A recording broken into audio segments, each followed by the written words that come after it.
Hey kids, you're listening to the internet's wettest podcast about video games, consoles, and pancakes. The SML Podcast. Prepare for the SML Podcast.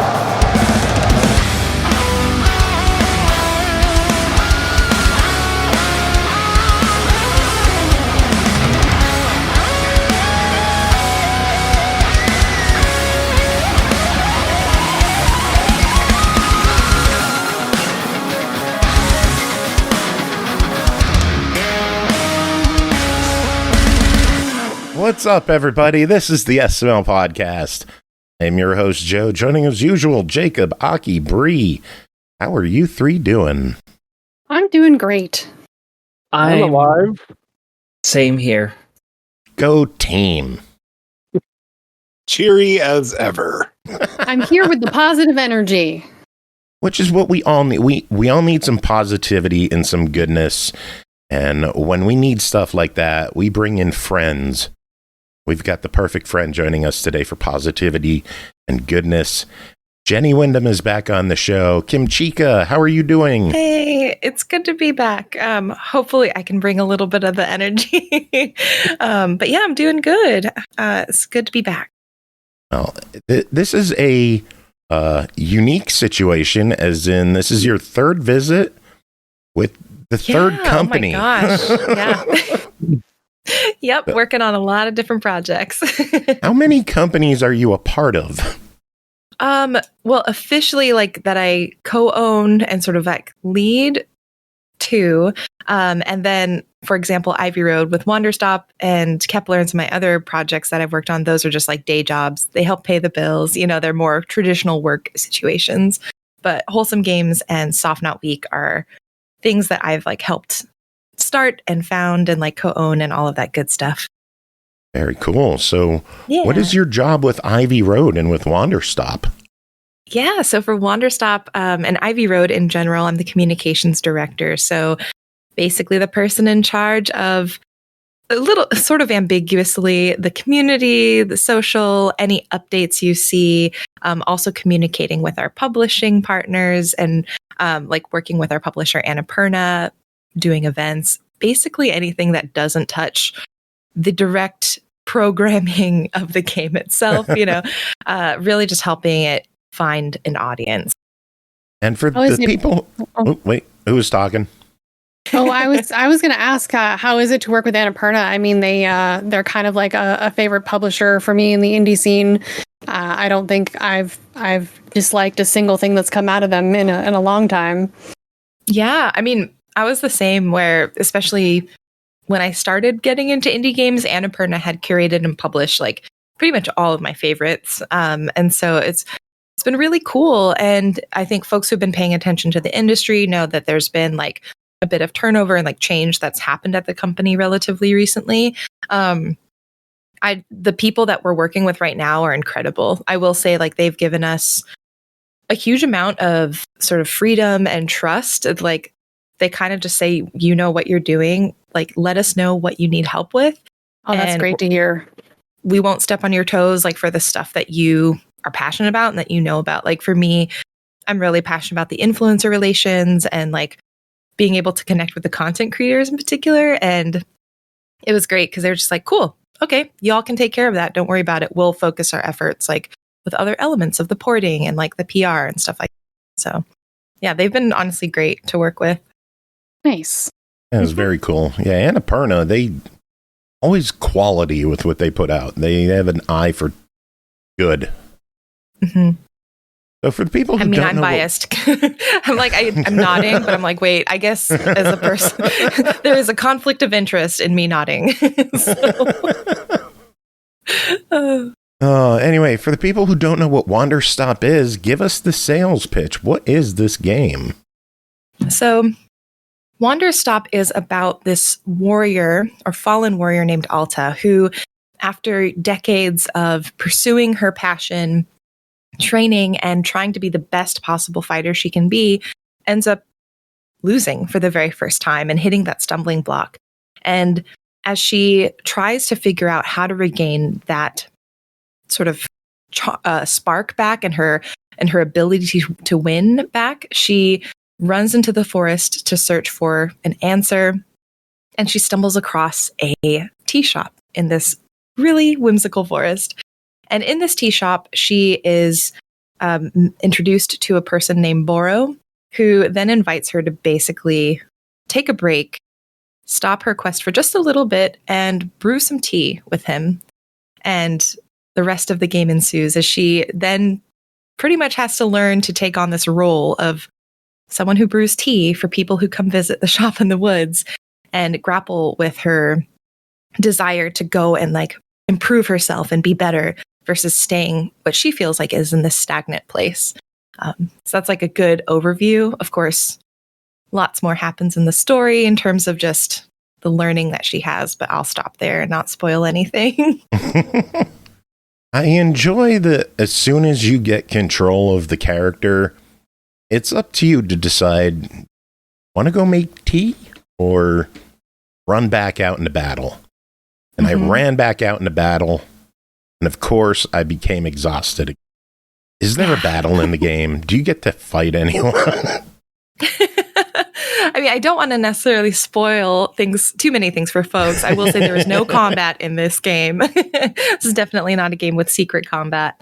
But I love that. I think what's really interesting is I love seeing who immediately just, when given this proposition to like go and make tea, have this cute, amazing life. Some people are like, cool, let's just like go with the story and do this.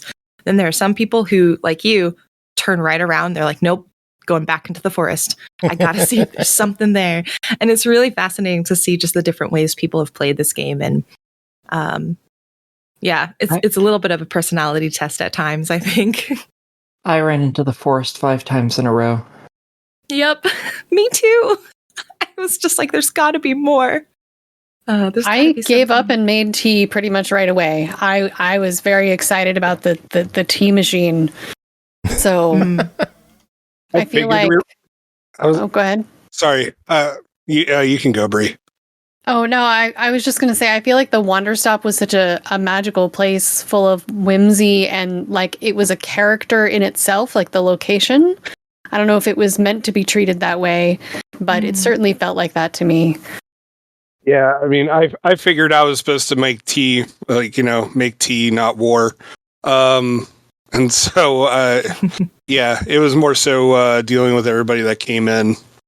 I love that. Yeah, I think Bri is definitely the best of us. Just let's embrace the tea shop. I think I'll definitely share with the team the tea shop, and especially the tea machine definitely is meant to be sort of this additional character. I guess in the world. So I'm glad that came across, and I'll have to let the folks know. Yeah, that's just the way I look at environments, I guess. When an environment becomes its own character, to me that's an extra level that I really appreciate. So but all the little details like the teacup train and all that stuff just really made it feel and just the cool things that happen with the mail delivery system and all that, just it became its own character besides Boro. And Boro is kind of like the narrator of the piece instead, So yeah. Yeah, for me, the weeds became a character in and of itself, and it was not a character I liked at all. I will say, as the community director, I will share we have an update that is out now. That was one of the most immediate pieces of feedback that we got, were these weeds that essentially they're on a little bit of a timer, and they will continuously grow. And if you don't cut them down, you can quickly become overrun. We had some screenshots from folks who went on like a bathroom break or went to grab lunch, came back. The entire clearing is overrun with weeds. I was one of those people. Yeah, that happened to me, and I spent hours trying to cut through it all, and I was like, I don't think I've made a dent in this yet. Did you take a screenshot? No, I did not. Oh. But yeah, there's an update now where that will not happen. There's a timer.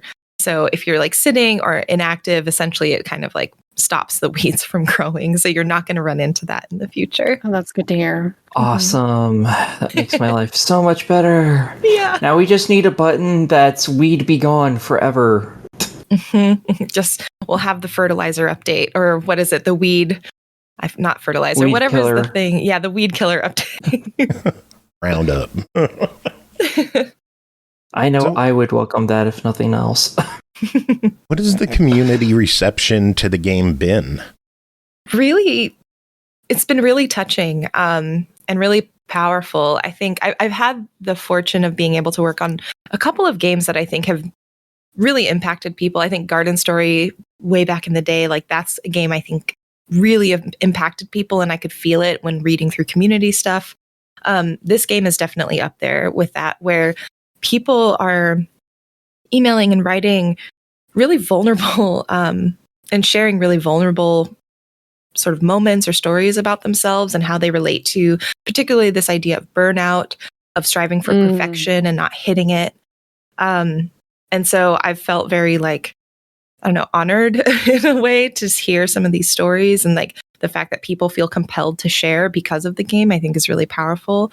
So that's been really cool to see. It's also been a bit bittersweet because I'm like, dang, we are all so tired. And it's like, it becomes very clear with a game like this, like everyone is at a state of being kind of on the edge in a variety of ways, I think. And everyone has stuff that they're worried about and concerned about. And especially right now, I feel like this game has been hitting people in a way that maybe if it came out, I don't know, even 5-10 years ago, I don't know if it would have hit this hard for a lot of people. Yeah. I think games like this definitely help take your mind off of the world situation. No matter where in the world you are, things aren't going great for everybody. So it's relatable. Yeah. Mm-hmm. It's good to have a game to just bring you back down to earth and remind you that you're good. Just chill. Take some tea. You can throw a shoe in there. You can. You can throw teacups in there if you want. Yes. I was going to say, what's like the weirdest thing, I don't know, that you all tried throwing in the tea pot or the tea infuser? In the tutorial, I threw literally everything in it. Nice. Yeah. I've played enough point and click adventure games that I was just like, I'm just going to see what happens. I love that. Yeah, and afterwards I found, oh yeah, I need a cup to serve this, and I didn't have a cup. Because it was in there? Yeah. Yeah. So what do you do if you run out of cups? So fortunately, there are leaf piles that spawn in the game. And so those leaf piles will have a variety of things you can find, like different seeds, maybe fun trinkets, and they also have cups. And so it does require patience. But I would also argue if you're the kind of person who gathered all of the cups and had the patience to throw them all away, you may have the patience to wait. You also get stuff from cutting the weeds too, as I have found true. From the 50 billion weeds that I've been cutting out. Yeah, I would hope you have by the end of that. Maybe I don't know how far you got before you maybe gave up, but hopefully you got some cups. I had so many cups. I had, I had filled up with. I don't even know what all I had by the time I wasn't even halfway done. Still, I had so much stuff, be it cups or just other knickknacks. Like I had a whole bunch of stuffed animals and stuff. I don't know. It was crazy. I ran out of space to put all my little knickknacks and stuff. There was like this one shelf that you got, and then there was like a place to put teacups.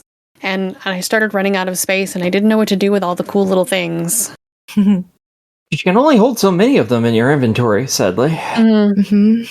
I just want to hold them all. Did you make tea out of them? No. You don't throw stuffed animals into the tea. What the hell's wrong with you? If you drink it, it'll be with you forever. Until you go wee. The nutrients stay inside. Until you use those up, too. You're not going to win this one, Joe. You don't make tea out of stuffed animals. That is wrong, it is sick, and it is twisted. Okay, what have you thrown in there that's not wrong, sick, or twisted? Well, I've actually thrown the ingredients in a few And times. then what? And then other stuff that didn't belong. Is there anything you can't throw in? I don't believe you can throw in the pluffins. So Pluffins, that was the name of the bird. I was trying to remember what they were called. Mm-hmm. Oh, I thought they were just little penguin thingies. Yeah, I think most people will call them either penguins. I think there's at some point in the game, Boro maybe specifically says like these are pluffins. But I remember them being called pluffins. I just couldn't remember what the name was for this. I was looking at something earlier and trying to remember what they were called. It was like the cross between a plover and a puffin. And yeah. Yep. So what do the pluffins do in the game? They steal your stuff. Yeah, that's true. I was going to say they just vibe, but actually the real thing that they do is steal stuff and cause a little bit of mischief for you. Dickheads. Kleptomaniacs. Yeah, it was fun because I remember the team having discussions about tuning, like essentially how frequently do they steal from you? Because you tune that a little too high and it's like, okay, well, you can't get anything done because you set a cup down. There's a pluffin taking it from you, which it still can feel like that sometimes. But it has been tuned to a more scientific measure where they're not going to steal everything. But yeah, I remember that was a fun discussion to, as I'm listening in and like observing what the team is doing. It's great. Working in video games is fun. You have discussions on how much do you want these birds to steal and hoard the stuff that your player's collecting. Are they allowed to be kleptos? Mm-hmm. I think one of mine might be broken because, like, it goes in there, it steals stuff, I pick him up, make him drop it, and I take him and walk him away, go grab my stuff, and he comes right back. He just refuses to leave my stuff alone. Oh, yeah. So you're finally dealing with somebody as stubborn as yourself. I believe he's probably more stubborn than I am, because there's a point where I just don't have energy anymore, and he does not seem to hit that. Oh, that little guy's driving me nuts. I need just like a pin to set him in, just so he's stuck, and be like, this is the bad Ploven pin, and this is where you stay now. This is your home. You don't get to leave. Yeah, he's driving it's not like crazy. The Sims. You can't like build the pool around them or take the ladder away. I feel like that was Besides the pluffins stealing things and the weeds growing too much, were there any other fun challenges that you heard about during development? I mean, there was a lot of really minute details that the team went through and thought about. Things like even, the ladder that goes around the tea machine. Getting that to like feel smooth and good. And that was a huge undertaking. And that was something the team paid a lot of attention to and revisited a lot. So honestly, every aspect of the game, I think because the game has very I think on the surface level, it looks like there's not too many systems, but when you dig in, there's actually a lot of animation, a lot of detail, and a lot of nuance that goes into like the grid planting system and how that works and how that functions, the tea and the infuser. So it's been just really cool to see the whole team dive in. And I came on relatively late compared to most of the team. I think the last sort of year of development is when I joined Ivy Road. And so it was cool because I got to see some of these final pieces fall into place. Yeah, it was awesome. You know how long development was in terms of years? Yeah, it was about, I think, depending on sort of where you count the start of it, between around 6 years, I would say. Okay.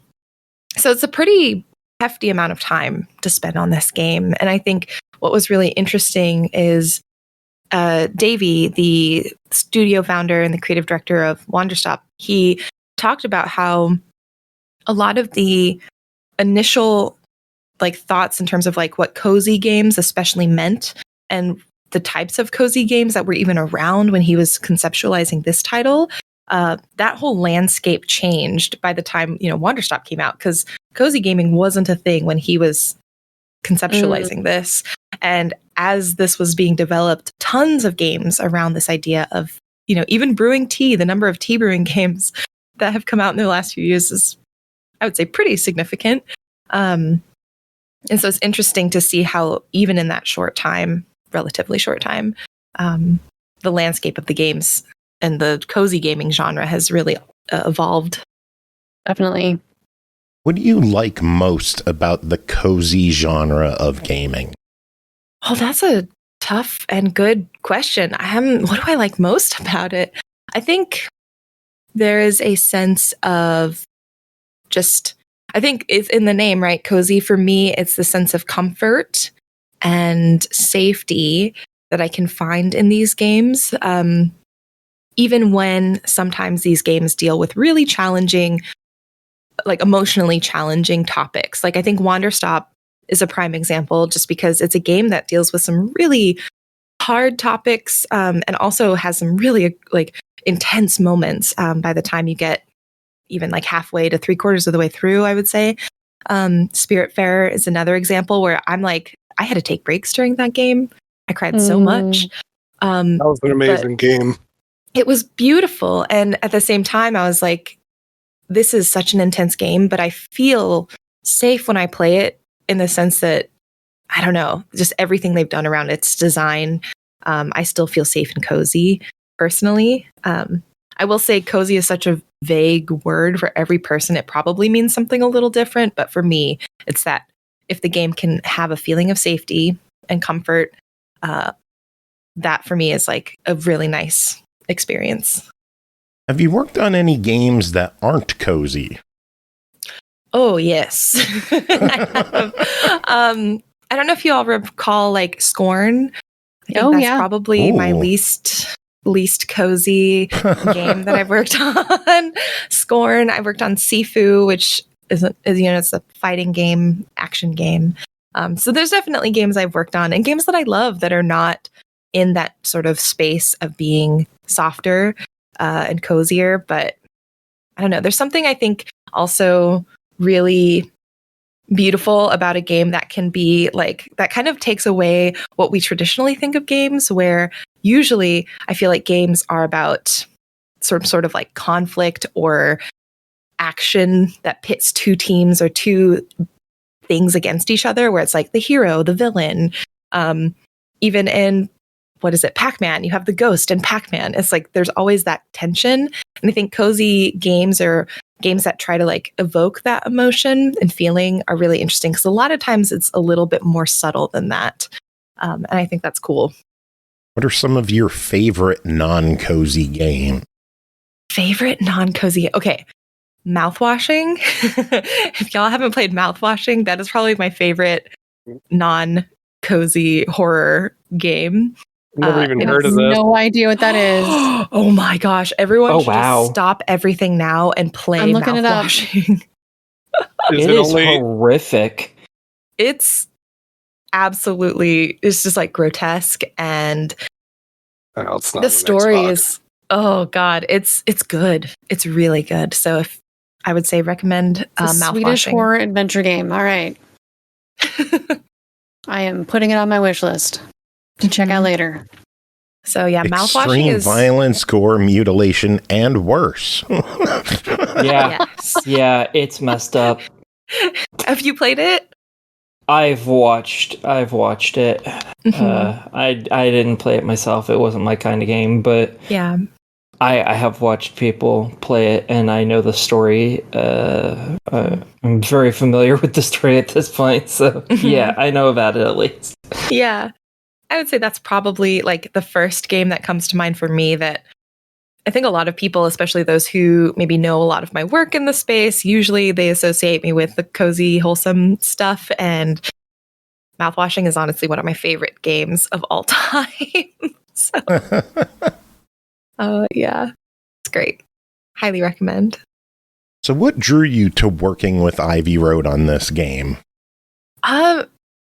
First and foremost, it was the team. I think, this team has both people that I think are like known sort of in the industry as like being just wonderful, like really known for their work. Like you have Davey, who's known for the Stanley Parable and the Beginner's Guide. You have Carla, who's known for like Gone Home and the work that she's done with Fulbright. Currently working on like Sonderlust or what is it called? Generation Exile. Yeah. And you've got Daniel, who's worked on like the Minecraft soundtrack. So those are like, I think the folks you hear often because they are some of the more prominently known people on the team. But I had an acquaintance who was doing like the HR and sort of like the people management, I guess, of the studio. And they were telling me about some of the other members of the team who are incredibly talented and like sharing me with their work and everything. And so I think hearing about all of the members of the team and seeing some of the early like looks, like I got to see some screenshots and play a build and seeing what they were cooking, I was just like, I would love to be a part of this. And so, yeah, I just got really lucky. I knew someone who worked at Ivy Road. They reached out. And at the time I was at Kepler, which I really loved working at Kepler, but it was just a difficult time zone situation. Like they are based in the UK and have like a Hong Kong office. And I was working far too many hours at very odd times of the day. It was just a little bit rough. So it was also kind of funny moving from that to a game that was intentionally about taking time and space and slowing down, because that was part of the goal too, was that for me, seeing Ivy Road and like the ethos behind the studio, it was a lot about let's make something great, but not like ruin ourselves in the process of creating it. And that means a lot to me. And I think that's really important for the industry.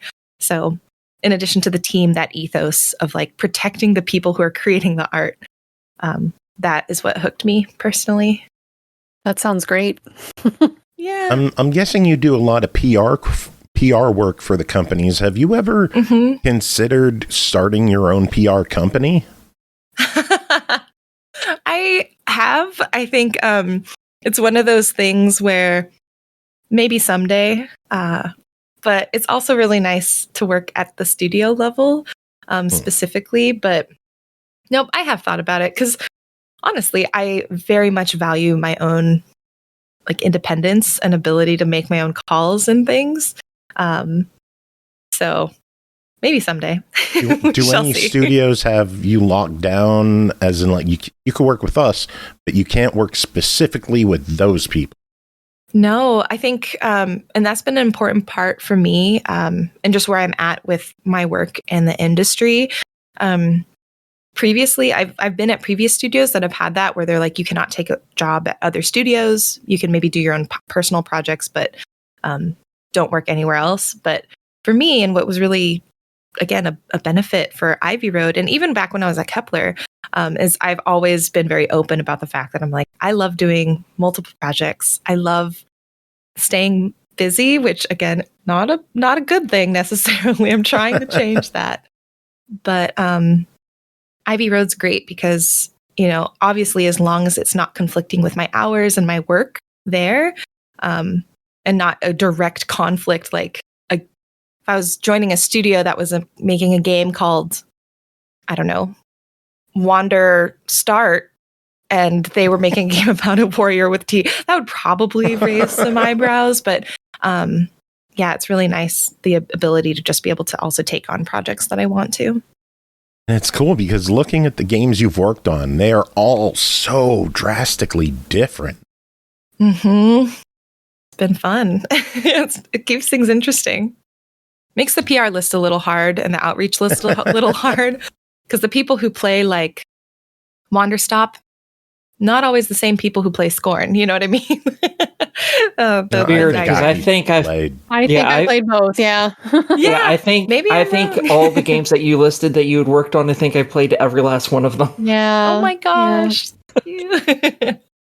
But so yeah. I have a question. Just because you work with creators and all that, who was responsible for the content creator promo package? Because that's probably one of the coolest things I've seen. That was me. I thought so. Tell everybody what I'm talking about, what was in it, because it was really cool. Oh my gosh. It was like major shout out to I Am 8-Bit, who is like the company that we worked with to facilitate making this, and also to Friday Tea, which is a tea company in Seattle that as soon as I knew I was working on Wanderstop and I got like the job offer, I instantly was like, I'm going to find a way to get this tea company to work with us. So in this kit, we had a mug that was like a handcrafted tea mug based on one of the mugs in the game. We had the field guide for folks who've played. The field guide is like a journal that Alta gets that has tutorials and also the way to track tea and like the stuff that you're doing in the game. We actually made a real life version of that. That came with stickers so that you can fill out the stickers in the right spots once you completed the teas. And that was so cool.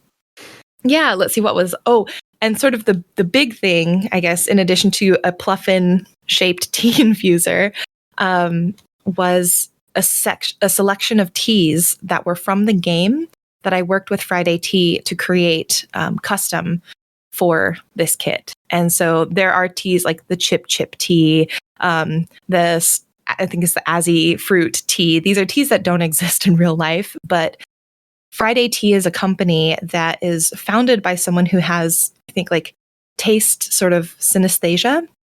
And so when she was creating these custom mixes for the teas, I gave her the prompts from the game and like the memories that Alta has when drinking the tea. And so she was able to create custom tea blends based on these very abstract descriptions. And so that is cool. Yeah. So there was like 5 different teas that creators got to hopefully brew when they brewed them in game and like enjoy them, as they were playing. That is awesome. Yeah.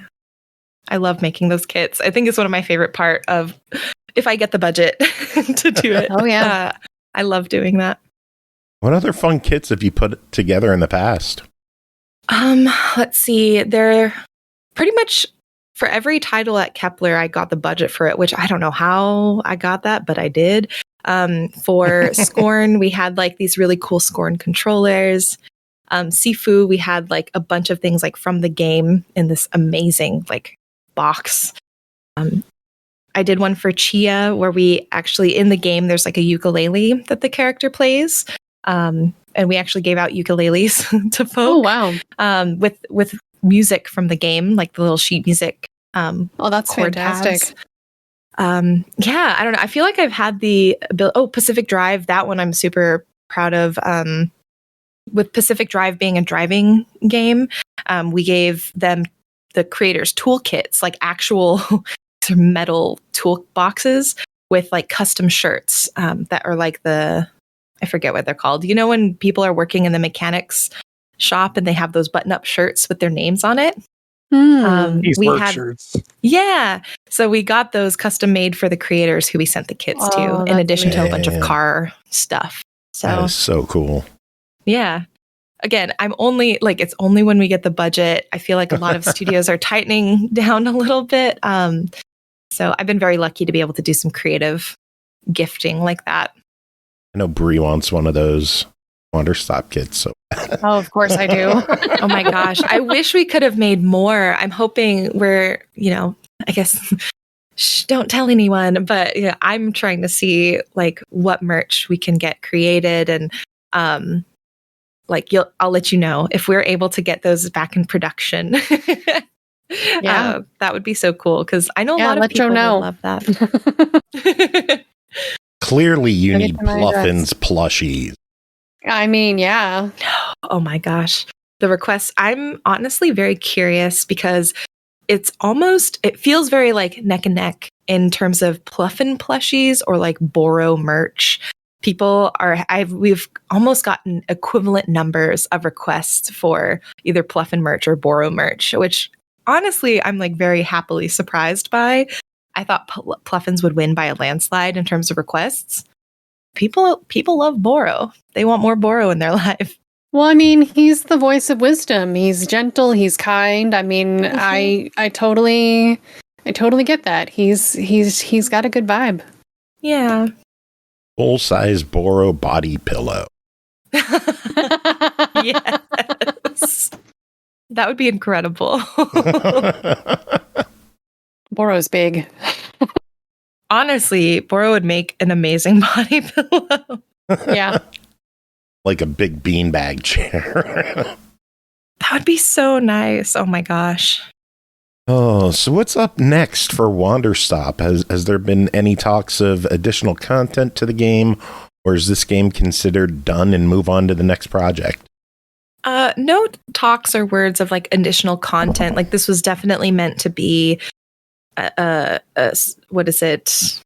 Not singular experience, but sort of like Standalone piece. Standalone, yeah, self-contained standalone experience. I'm excited because now that people have been playing the game, we do have just like dev updates in the works that share a little bit more of the behind the scenes, especially on like the creation of the music. And we've got some like characters that didn't make the cut that I'm hoping to share with the community soon.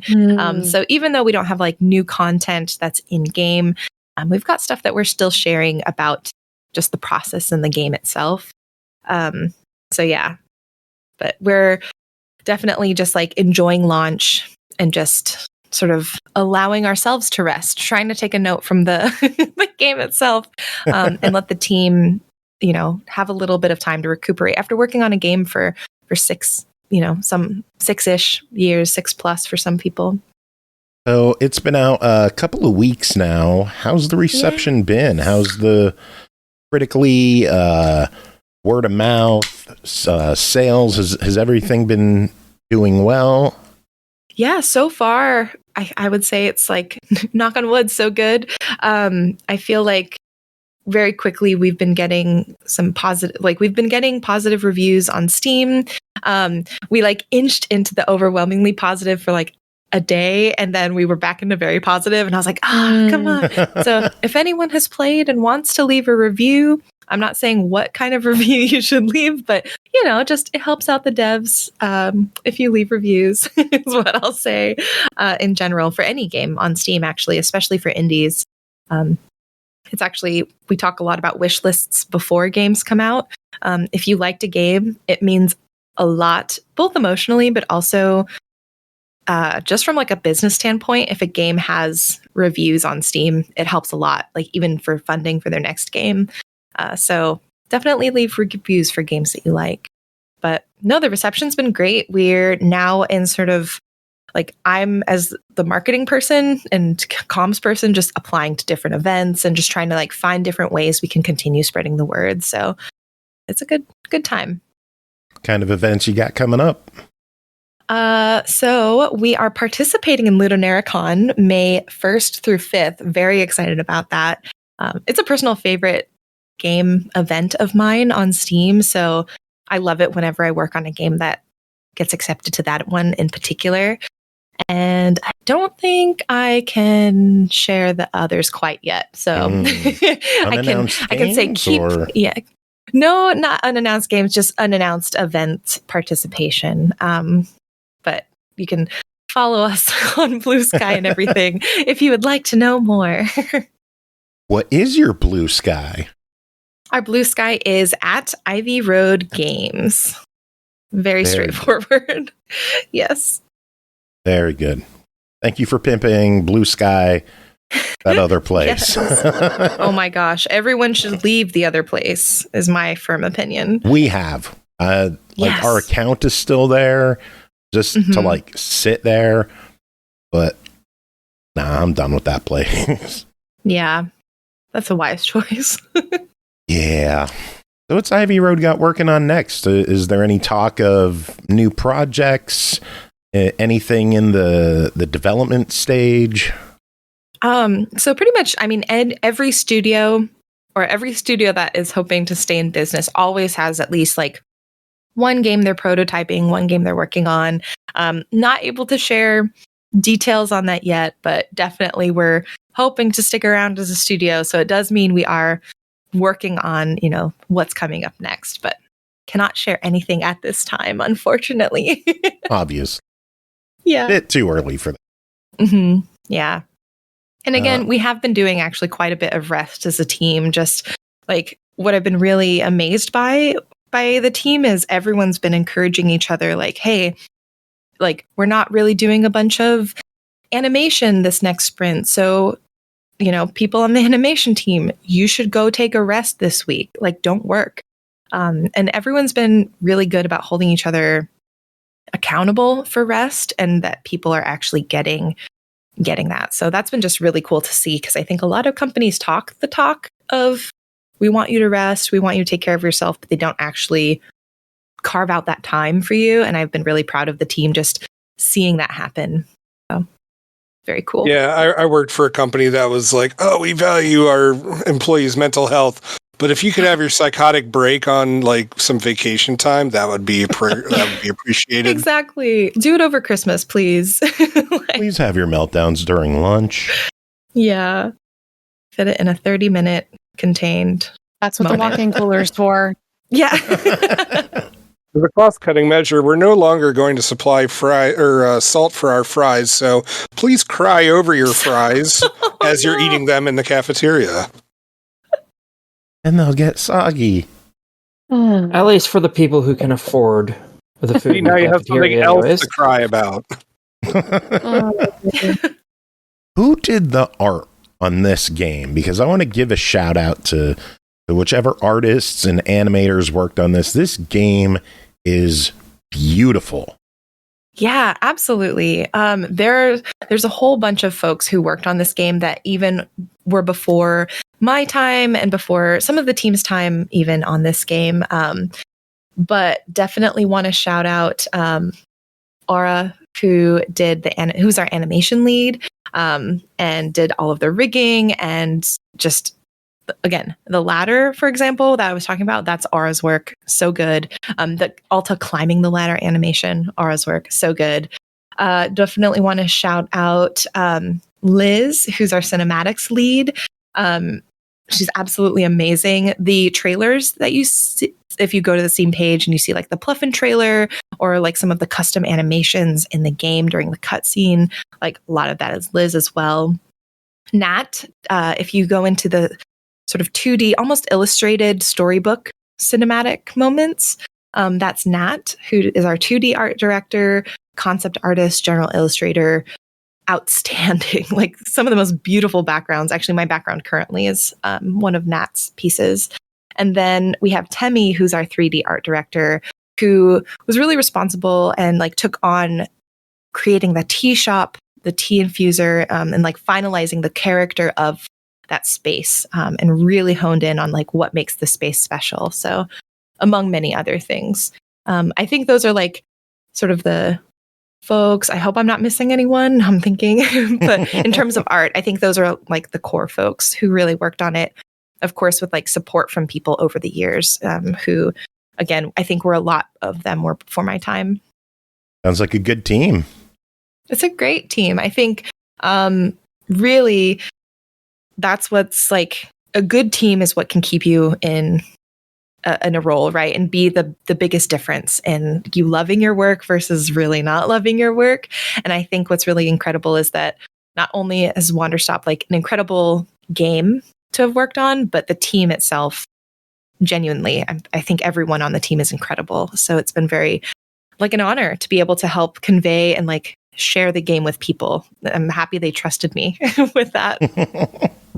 Is there any big story behind how some of these folks got together? I think early on, there was plans to create the studio. A lot of the team is based in Texas. So originally, the studio was going to have a physical space in Texas. Eventually, 2020 hit, things went remote. And so that sort of fell to the wayside, and now we're just a totally remote studio. But yeah, I think at least for Davey and Daniel and like some of the like founding members of the team, they were already like working together and collaborating on things. But I think also a lot of the team was brought together because like in many projects, it's like, oh, we need someone who can do this, who's an amazing person that we know or that our friends know that can do it. And then it brought folks together. Like, I know that's how I was brought on personally. Yeah. And I think it's mostly reflected in the rest of the team as well. Nice. Well, we know what the future is for Ivy Road. What is the future for Jenny Windom? Oh my gosh, that's a existential question. My goodness. I don't know. I want to keep working on incredible games. I want to continue to help people find, like, way back in the day, before I was in the industry, one of the goals that I wrote down for myself is help people find, like, their favorite games, or their next favorite games. And that's something that everything I do kind of goes around that, where I really want to be a person that helps, especially now when there's so many titles, help people sift through and, like, find the things that they really can connect to and really enjoy. And that has not changed. So I think anything I do will be about helping people find and connect with their favorite games or their next favorites. I really do love, like, I was an English teacher. I love critical analysis of games and their stories. And so I'd love to start doing more of that. I have Geeks and Grounds, which is like my video game book club podcast that does some of that. But, like, I would love to do more that, like, gets people to also feel cool and comfortable discussing games and, like, reflecting on them with community. I think that's really important. Like this, talking with you all and, like, hearing what you all think about games, even when I'm not on the podcast, just listening to the podcast. It's really important. You listen to us? Yeah. Oh my gosh. I'm so sorry. I've known you all for years. So I'll listen. And it's like, I think it's a really important part of playing is, like, these are someone. You are the someone who might I'm the listen. someone. Of course. Oh. I realize without context, that sounds super creepy. These are someone. I mean, you're creepy. That's fine, Jacob. It's par for the course for you. I'm just rolling with it. The joke is that SML stands for someone might listen. Mm-hmm, mm-hmm. And you are the someone. I am the someone. So, any other games you're working on you're able to talk about, or is everything still under wraps for now? Honestly, this is like a first, fortunately, again, because my goal has been to reduce the amount of projects and work I'm doing. No other games. My focus the rest of the year is Wanderstop and Spirit Swap. So it's kind of cool. Yeah, just focusing on those two games this year. Well, I would love to suggest you try to apply either of those titles to the MagFest Indies Video Game Showcase. I would love to see you get to MagFest with one of those games so I could say hi to you in person. Yes. Oh my gosh. I got it. But it's been a good chat with you. I want to thank you for coming on, hanging out with us, keeping us company. Give everyone the details on where people can keep up to date with you, with Ivy Road, everything. Absolutely. Thank you again for having me. I'm going to have to work on another game just so I can try to become the reigning champion of returning to SML with the fourth title.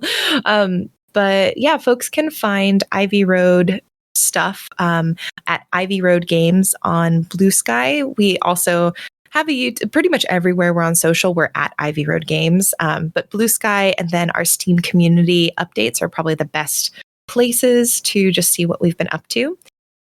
For myself, you can find me most everywhere. Blue Sky, Twitch, YouTube, TikTok, at Kimchica. And on Instagram, it's the only one that's different. I'm at Jenny Windom. And yeah, folks like video game book clubs. As extra nerdy as it may sound, it's really fun. You can go to geeksandgrounds.com to learn more about how it works. Yeah. And thanks again. Really, really like chatting with y'all. And I hope we get into MagFest too, because I have always wanted to go. It seems like such a great event. Oh, it's my favorite event. I've been to every single one. I can't imagine ever missing one. It's a good time. Just like Wanderstop. Tell us about that one more time. So yeah, Wanderstop, if you would like, you can pick it up on Steam, on PlayStation, and Xbox, and you can take a chance to slow down, have some tea, and go on a journey with a warrior who is trying to learn to slow down as well. Which 2 port? Nice try. I appreciate it. I appreciate it. Jenny, you are the best. We love having you on the show. Please come back on again sometime. Whether you have a new game to talk about or not, you are welcome on anytime you would like to join us. Everyone else, we are going to take a quick break. We will be back with news and reviews. Jenny, do you have any final words to end the interview? No, it's always a pleasure to get to chat with you all. And next time I come back, I hope to also talk about mouthwashing and see what you all thought. All right.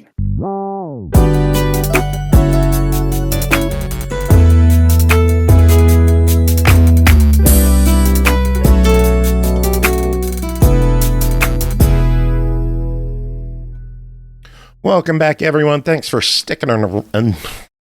Why can't I talk tonight? You got your dentures in? Yeah, I got them in. Welcome back, everyone. Thanks for sticking on. God, what the fuck? Do you? What's up, everyone?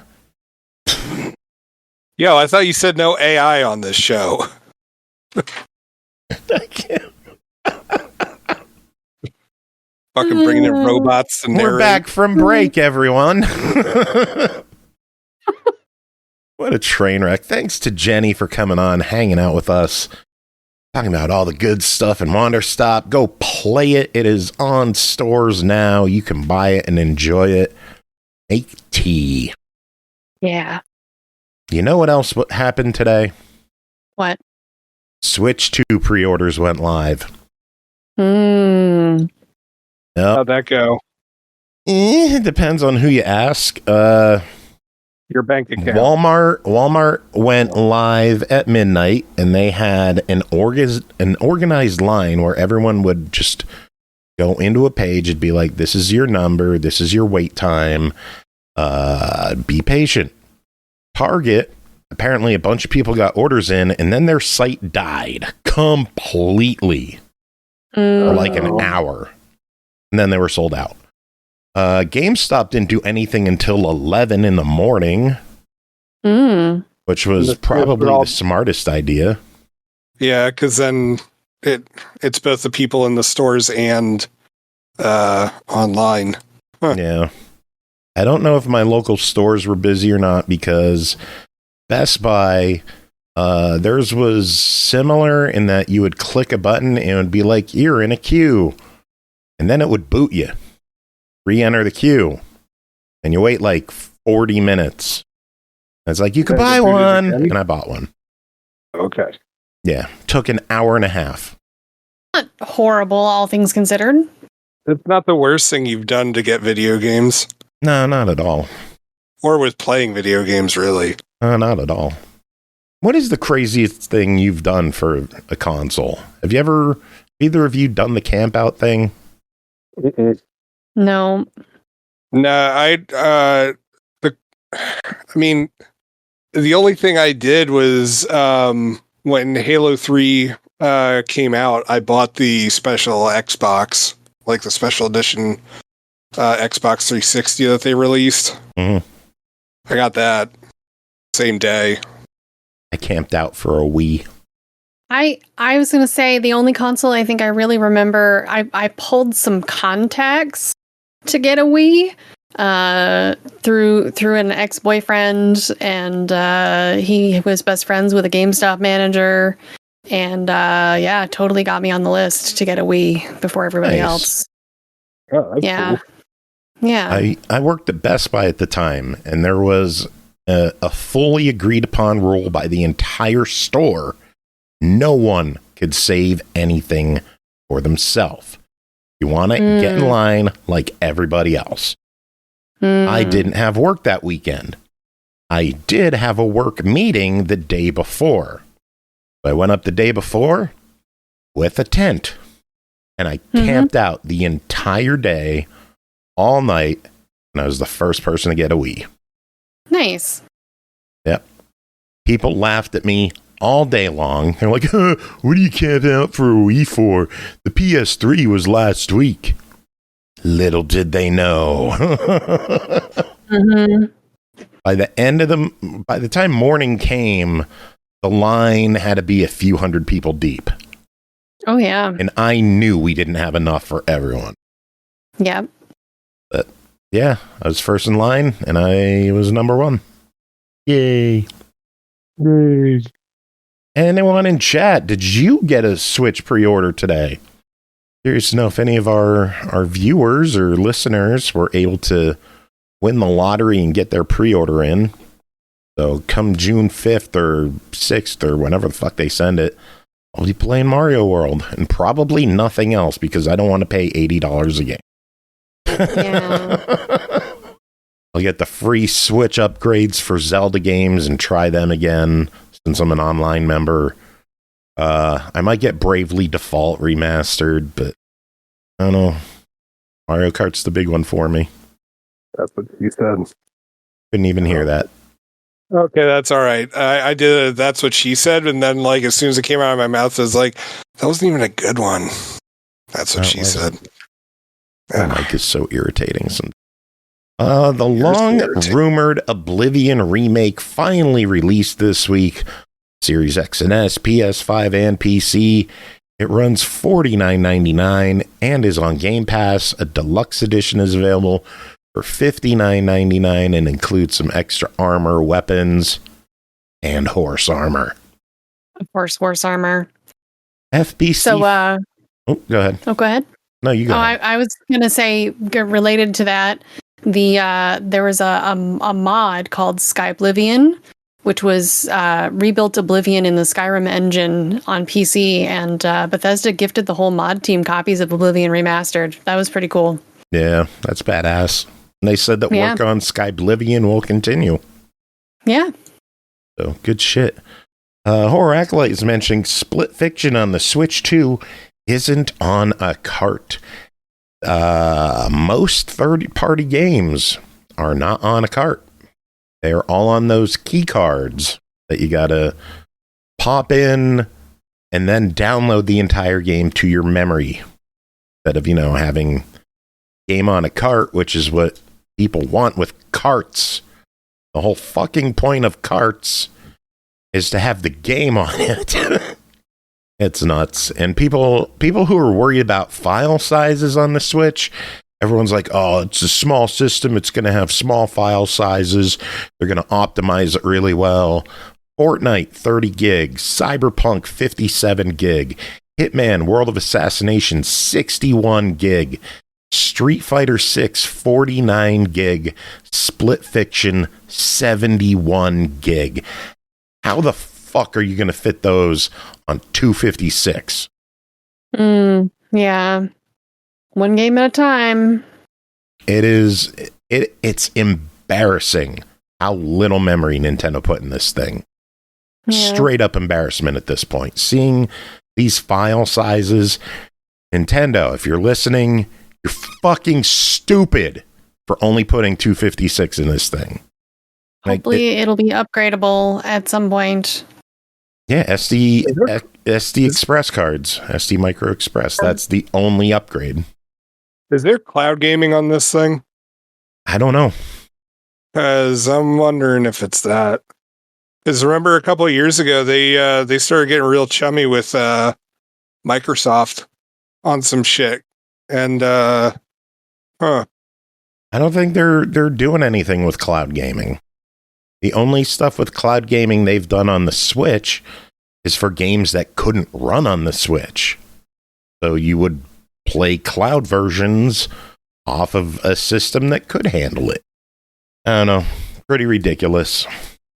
Put all these games on cards that require full downloads and then have that little memory. Ugh.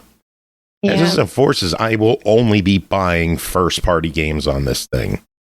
That makes sense. FBC Firebreak has gotten a June 17th release for Series X and S, PS5, and PC. It will also be on PS Plus and Game Pass. So that should help the community there, I'm sure. Fire Emblem The Sacred Stones is the latest game to join the Nintendo Switch Online GBA lineup. That's cool. Nice. I always do like seeing when like the handheld stuff gets love too. Yeah. I think that's one of the better Fire Emblem games too. Never played a Fire Emblem game. Ghost of Yotai releases October 2nd on PS5. All right. I really enjoy the fact that they have a collector edition that they proudly proclaim on their store page is the greatest collector's edition they've ever done. It doesn't even have a steel book. Oh. Is that a problem? Yes. Why? Because what are you going to put on your game shelf? A game in a case? Doesn't come with a game in a case. Oh, it's a download code? Yep. So it's a loot box that you only subscribe to a month for. Huh? It's like a subscription box. Well, because it's a download code for the game. You keep the game. Yeah, I know, but I'm saying like the whole thing. Like, what's the point then? Like for the collector's edition thing. For all the collector's stuff. Oh my god, I For get the people that. who want gaudy shit on their walls and Yes, I know, but okay. I'm just saying it's like one of those like weird like subscription boxes that you get like for like I don't know, like nerd shit. It feels like it's more of a theme box than like an actual video game thing. I don't I'm with you on like the lack of a steelbook. That I just think I you don't know. can't claim it's the greatest without a steelbook. Well, I mean, even just a physical game. I mean, like, I don't know. At that point, I'm like, what's the point? Now, I understand not doing physical games because how many PlayStations don't have disk drives anymore? Oh, that's true. That's true. Same with if they do collector's editions on Xbox, which I don't think Xbox is going to do any more collector's editions. They're not even releasing most of their games on disc anymore. Are you talking about Microsoft or Xbox collector editions, period? Xbox as a company. Oh, okay. Never mind then. Yeah, first party. Yeah, well. Last bit of news I have, the PlayStation Plus game catalog is going to get a lot smaller. 23 games are leaving in the coming weeks. Ouch. Grand Theft Auto 5, MotoGP 24, The Sims Island Living Expansion Pack, Resistance Fall of Man, and Resistance 2, which are first-party games. Yeah, that's a little curious. Walkabout Mini Golf, Synth Riders, Ghostbusters Rise of the Ghost Lord Frozen Empire, Before Your Eyes, The Walking Dead Saints and Sinners, and Saints and Sinners Chapter 2, Lego Marvel Superheroes 2, Stranded Alien Dawn, the Lego Movie 2 video game, Ghost Runner, Ghost, 882 Crime Wave Edition, Bloodstain Ritual of the Night, Journey to the Savage Planet, Portal Knights Enter the Gungeon, Batman Arkham Knight, and Infamous Second Son, another first-party game. Weird. The first party, I mean. Yeah. Kind of makes you wonder why. Yeah. Are they doing remastering and or Infamous reboots, maybe? I thought I had read somewhere that like there is a sequel on the way. So which one? Or wait, never mind. I'm thinking of Prototype, not Infamous. Similar games. Yeah.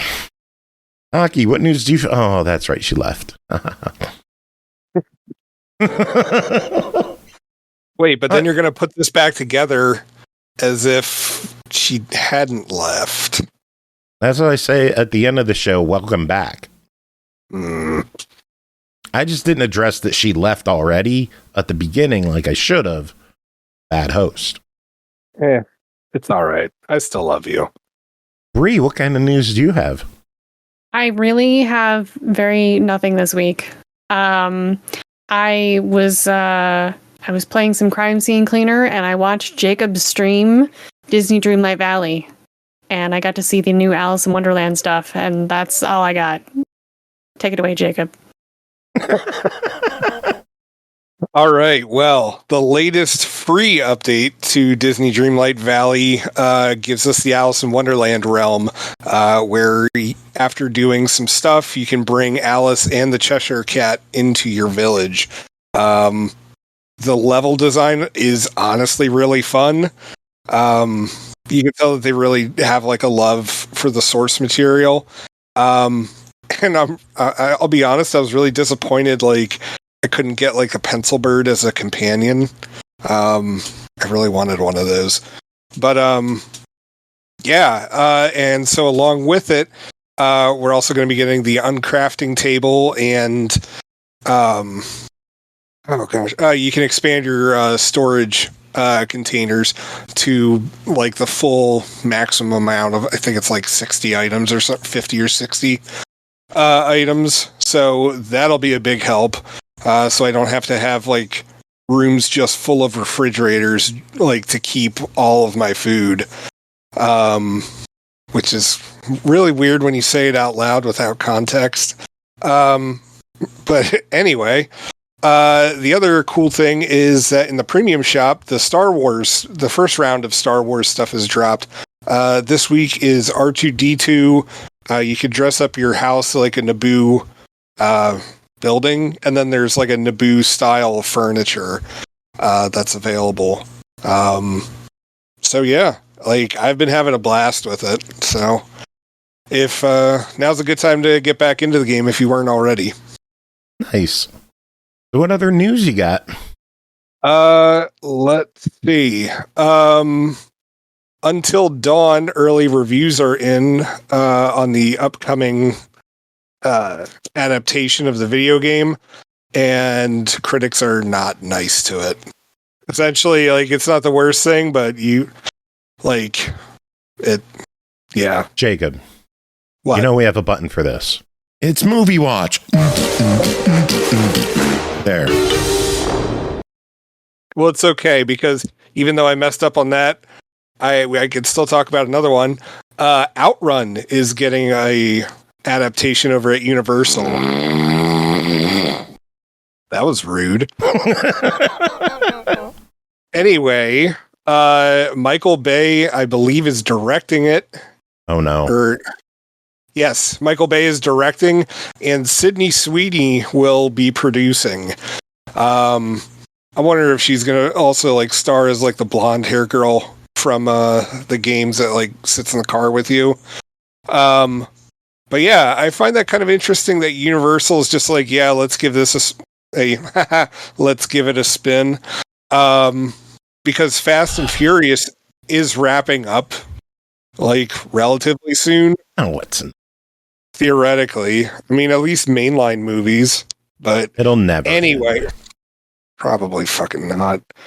Looking nitrous in their wheelchairs. Anyway, so yeah, so like this could be like I could see the Universal eyeing this as like a replacement for Fast and the Furious. Like, get it back to like the street racing style that the original movies were about. Speaking of racing, that reminds me of some other news I saw. The Crew 2 is going to be getting a hybrid online-offline mode before the end of the year to do some testing to enact a true offline mode. Motorfest will follow. Okay, that's pretty cool. Crew 1 owners can still go fuck yourself. Yeah, that's true. We can. Sad. Yep. What else you got? Last bit of news I have is, speaking more about Until Dawn, the dev, Supermassive Games, who's known for Until Dawn and The Quarry, has reportedly canceled an unannounced Blade Runner game. It was supposedly going to be called Blade Runner Time to Live, and it was going to be a character-focused cinematic action adventure that was planned for PC, PS5, and Xbox Series X and S. Well, that's disappointing. Yeah, that sucks. Yep. Damn. Does anyone have any good news so we could like end on an upper? Oh shit! Yeah, we already talked about Disney Dreamlight Valley. Damn.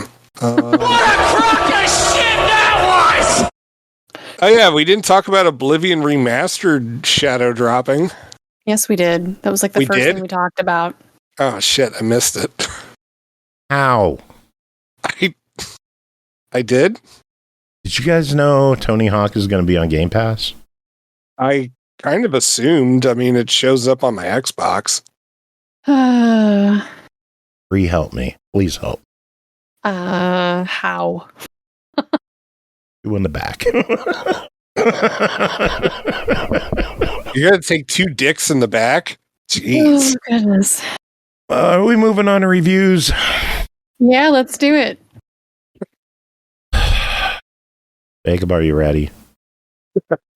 Never. There's a lot of confidence in me. First game to talk about tonight is MLB The Show 25. Developed by San Diego Studio, published by Sony and MLB, depending on the platform. Released March 18th on Series X and S, Switch, PS5 for $69.99. Forge your baseball journey in the show. Ignite your passion and build your very own path to greatness. From high school all the way to the Hall of Fame. Along the way, connect with iconic baseball stars and fan favorite modes. Updated with new ways to play. Jacob, tell us about your time in MLB The Show 25. So MLB The Show 25 is the latest entry in the long-running baseball. It's just a baseball game from Sony. And it features all 30 ML... What? Don't look at me like that. Anyway. Huh? I just saw you on Twitch. Anyway. So you're reacting to my reaction from 10 seconds ago. Yes, I was. When you're like, it's a baseball. Yeah, it's baseball. Like, what? What All is right. that? Yeah, 20 minutes later, you're like, you're giving me a look.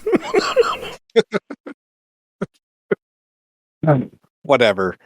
All right. Anyway, so it features all the modern MLB teams, which you can play in a variety of modes. Obviously, there's team against team. You can do an entire season. There's also variations of seasons that you can do. And I mean, the main one is like March to October, which you're playing. March to October as you try to get your team to the World Series. And essentially with that kind of mode, you're also, I don't want to say dead last, but you're not doing great. So you're trying to inspire your team to do amazing. My favorite one out of this is Road to the Show. And previously, the game mode would have you start in the minors. You'd sign with your team, play, and hopefully make it to the MLB. This time, they're now starting you in high school, and it starts the conversations that you're going to have about your career. And what I thought was really interesting is that before the mode starts, it lays out, if you want to get a career in baseball, this is a likelihood of you being able to play in college. This is and this is how many people from colleges go into the minors, and this is how many people from the minors even go into the majors. And they were seriously laying out the career, and I can respect that. With the realism and explaining it to kids, the real life aspects. I mean, this is like a simulator where, this guy, of course he's going to succeed. This isn't the same for everybody. But what's really cool is that after you graduate high school and you do your little championship game, you can actually make the decision, do you want to go straight into the minors or do you want to play in college and develop yourself more? And so it's real interesting, how much more hands-on the college aspect gets versus the minor league thing. And it surprisingly brought like a new dimension to this mode that I wasn't expecting. And then, there's also the Negro League stories, which we have a new set of players that we're learning about this year. And yeah, like you could also play online with normal play modes against each other, one-on-one. But there's also my favorite, the home run derby, which you're just trying to hit as many home runs as you can in about 3 minutes or so. But yeah, like honestly, like graphics wise, it's definitely an improvement over 20 MLB The Show 23, which is still the one that I mostly play, although I've now switched over to 25. But I've noticed that they've reused some of the animations that they were using back in 23. I mean, and it's crowd shots. It's not the biggest thing, but I find it, I don't know, I kind of wish that they had changed it up a little bit. But what I thought was real interesting with it is that I thought that the difficulty was, they ramped it up in this version. I was really having a hard time like hitting the ball compared to what I was doing in 23. And I really had to get to play with the settings, which is also a nice thing about this game, is that they really do try to make it accessible for everyone. And you can go into the settings, mess with all sorts of vision and audio options, but also gameplay options. And so like, if you want to make it so you just do nothing but hit, and like, so you only have to like, hit one button, you can do that. Everybody gets to participate in this game, and I think that's pretty cool. But yeah, like it's a lot of fun, and I'm really glad we got this one. Like I've been impressed with the show since I first started playing it. I have some gripes with this one this year. First off, I appreciate that they're continually adding new commentary every year. But I am so fucking sick of hearing, Singy, he is locked in. Oh, yeah, he's seen it like a beach ball. I hear that same clip 4 times a game. I hate it. The funny thing is that if you play The Road to the Show, the announcer in the minor leagues is definitely using the same exact script that they use however many years ago that they recorded all the audio. I could do completely without the minor league announcer. Brett Gelman or whatever his name is, I don't like that dude at all.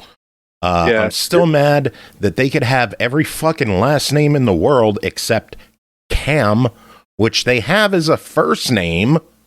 Why can't I use it as a last name?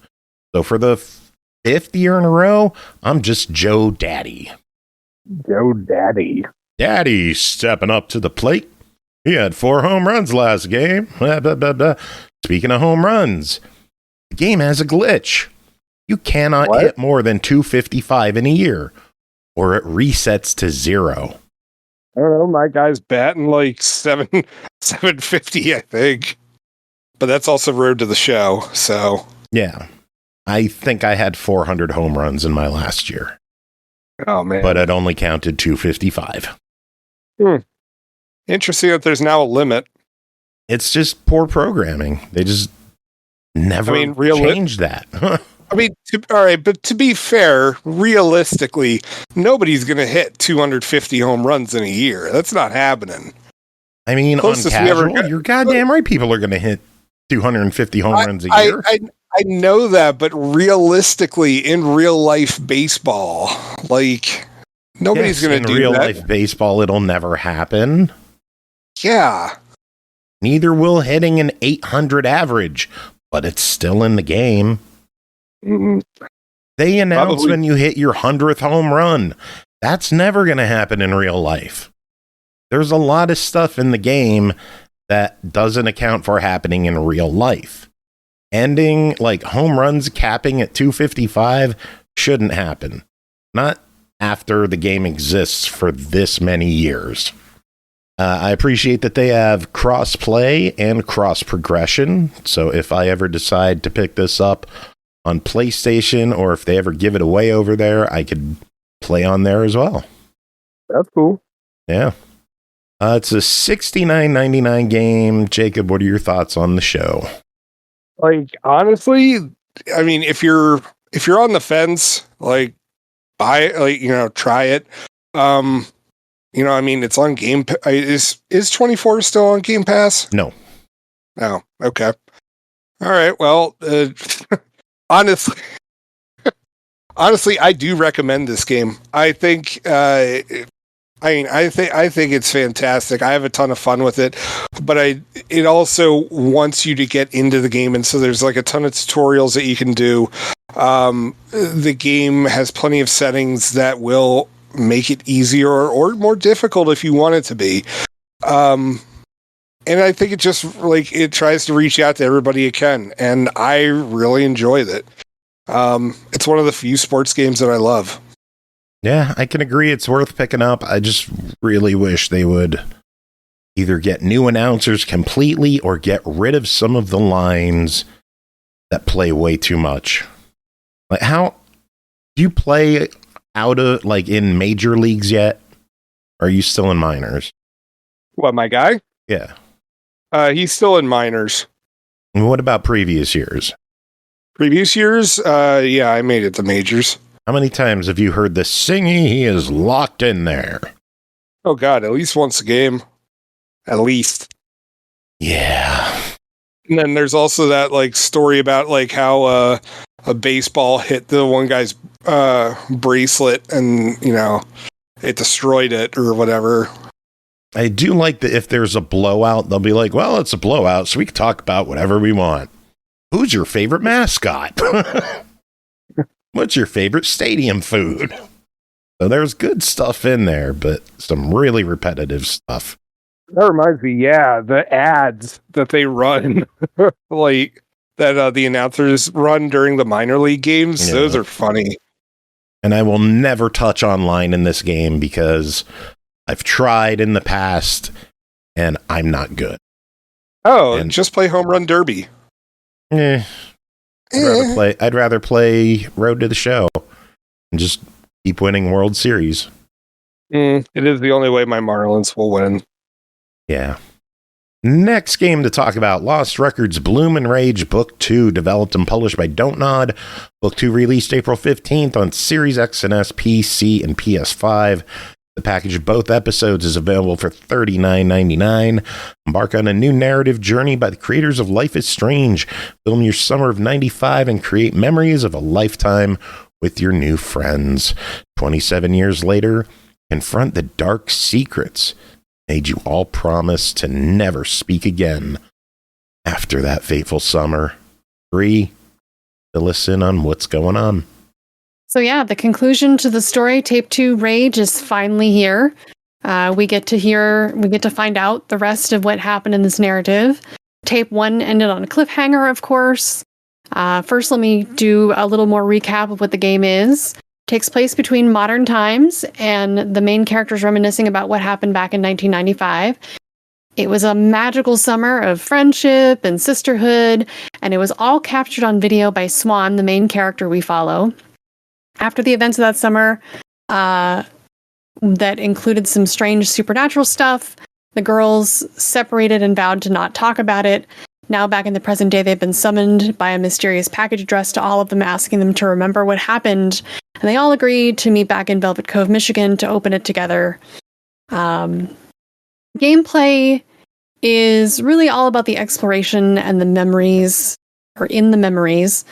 And you find things to talk about and have conversations with the characters. And they have the side goals for filming different types of wildlife and the girls and life in general. And then the game actually plays back what you record when you rewatch your tapes, which is really cool. It's not just you recorded some birds and things, and then when they use the recaps, they just use whatever game footage they want. It's actually the stuff that you recorded when you recorded your stuff. I don't know how they did it, but it's really cool. Tape 2, there's a few more quick time events in this one. even a stealth section. I feel like the first tape mostly prepares you for it. And it's okay if you screw up. It'll just irritate Nora and disrupt the flow of the story if you get things wrong at first. The soundtrack is a whole vibe called Dream Pop that was crafted specifically for the game. It has kind of a more Twin Peaks ambiance to it alongside some good indie stuff, a little Stranger Things dark synth, and of course there's the punk music from the band. The game is dreamy and I love it. You want to know these characters. You want to know what happened to them because Autumn, Nora, Kat, and Swan are all very well-developed characters with hopes and dreams and teenage angst. And seeing them as adults and who they turn into is exciting too. I would say, though, that Tape 2 is a lot more emotional. And if you played Tape 1, you already know why.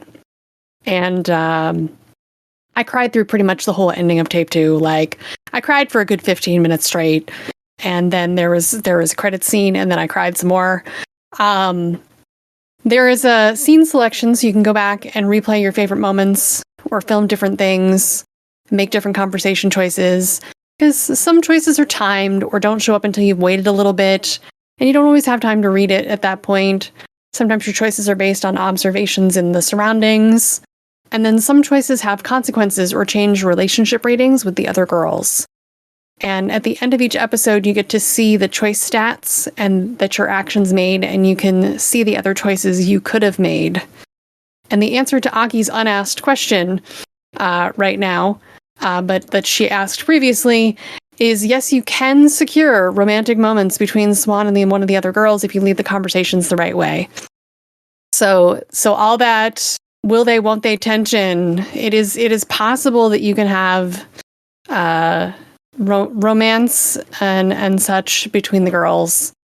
Tape 2 also adds achievements, but not a full 1,000 for some weird reason. Weird. The episode, yeah, it's like 1740 or something like that. That is like the total now. So yeah, it's so I guess they added like 740. This episode also has a flashing lights warning for one scene toward the end, and it is intense flashing lights. So heed that warning if you are someone who needs to be wary of those sorts of things. It's also an absolutely gorgeous, amazing scene. And wow. The 90s nostalgia in this game is amazing. The drama in this tape is so much more than the first. And there's a fair amount of replayability, again, because you can make other choices and go back into collectibles mode and find all kinds of new footage you missed the first time. And now that I know some of the results my choices could have led me to, I want to replay the whole game completely differently. I have like characters that I want to treat completely differently and see if I can get a different ending, essentially. It's not a completely different ending, but just the getting the characters to react differently or have different scenarios with certain characters I'd like to see differently. Really excited about that. I did run into some visual glitches in a couple scenes, nothing game breaking, and the art is gorgeous regardless. And then I had one cutscene that dashboarded me in a moment that reminds me of the first time I ever saw Indiana Jones in the Temple of Doom as a kid. Let me explain. You know the scene where the priest pulls the heart out of the guy's chest and holds it up? Yep. So right then there was a loud clap of thunder and the power went out and I freaked out a little.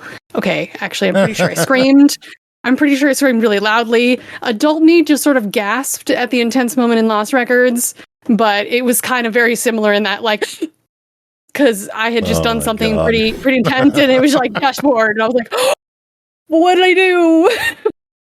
But I booted it right back up and it started from the beginning of that scene and everything was fine. I don't know what was going on, if I just, had some dust in there or what, but the game also has a post-credit scene, so stay for the end of that, please. Watch the credits. The song at the end is great. But this is one of those reviews that's hard to do because I don't want to ruin the surprises that you have in store. And if you're waiting until the whole game is out, like, the time is now, and the price is the same for both parts of the game. So, yeah. All right. Well, it's a $40 package. Give us your thoughts. Please buy it. It's a great game. I mean, it's all fairness is it is very girl power. And if that's not your thing, like, that's fine. But if you enjoyed Life is Strange, I think you can find some enjoyment in this as well. So, Very cool. Yeah. All right, moving on. Next game to talk about. Leo and Mia Animal Rescue, developed by Honikou SASU, published by Maximum Entertainment, released April 17th on Xbox One, Series X and S, Switch, PS4, and PS5 for $19.99. Set out on an adventure to save wildlife from poachers and other dangers. Embark on exciting missions to help elephants, giraffes, lions, many more species survive the dangers of the savannah. Jacob, tell us about your time with Leo and Mia. So Leo and Mia are these two anthropomorphic animal, like, teens, young adults. I don't know, whatever. Anyways, they decide to team up and that they're going to save all these animals in the surrounding area from the poachers that exist. And the gameplay is simple enough. Like, you have a camera that you could take photos with if you want. You have this kind of like, I don't even know how to describe it, but essentially, like, it's a gun, but your bullets make the enemies, like, float away. Like, they fill up with, like, helium around their clothes, and they float off on balloons. So it's like, oh, you're not really killing them. And you have, like, a couple of other things that you can mess with, but it's a fairly straightforward game, obviously aimed at children. You know, like 7 to 12 age range. But yeah, you pretty much just go around this big, huge map. And there are these like little poacher colonies, but also you'll sometimes just stumble on random poachers, going through the land. And you have to go to these different poacher bases, take them over, and you can reclaim them and make them a safe habitat for the animals. But then there's also like little, I forget how the game worded it. I want to say they're outposts, but it's like little mini bases. It's like 2 or 3 trailers stacked on each other in an odd angle. And usually those are just like little side missions for you to either just wipe out the poachers, or you'll find some sort of like a hidden collectible. It might be like a different shirt that you can wear, or a different color for your gun, or your like electronic like tactical baton. It's not a taser, but it's, I don't know. Anyway,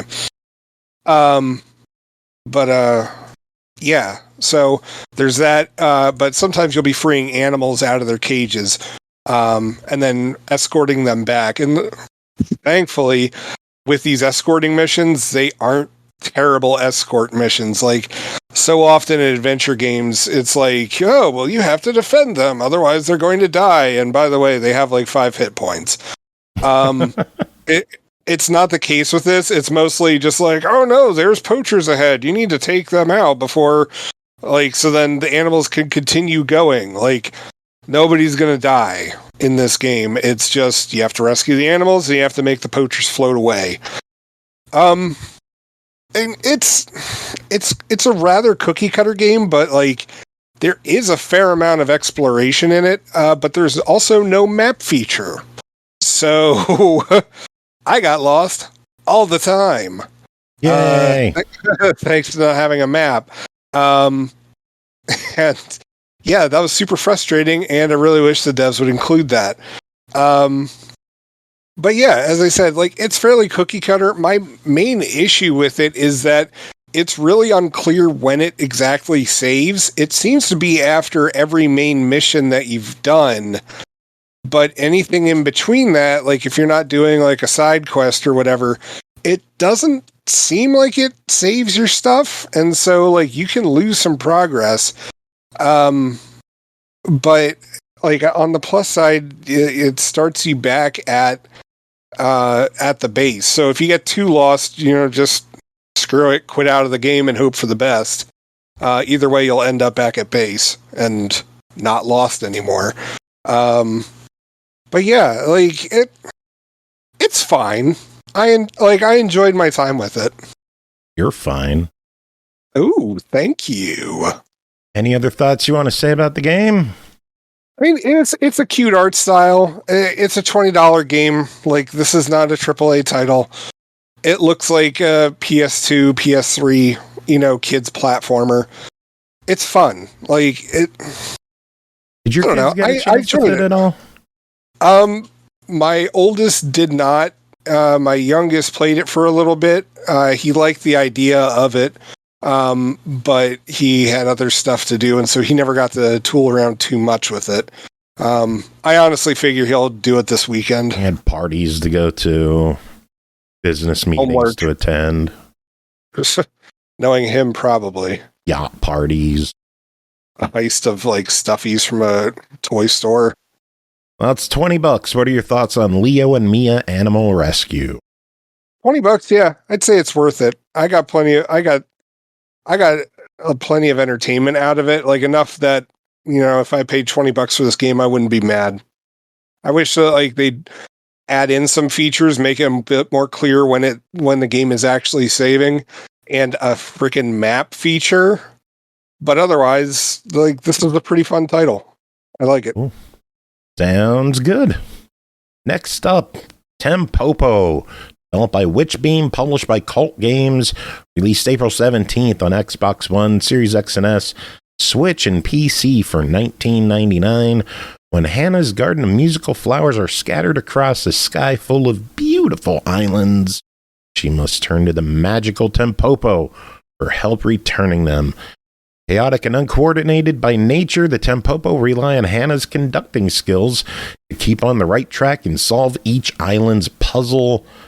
Bri, what's going on in Tempopo? So yeah, Hannah tries to conduct an orchestra in the sky and does poorly.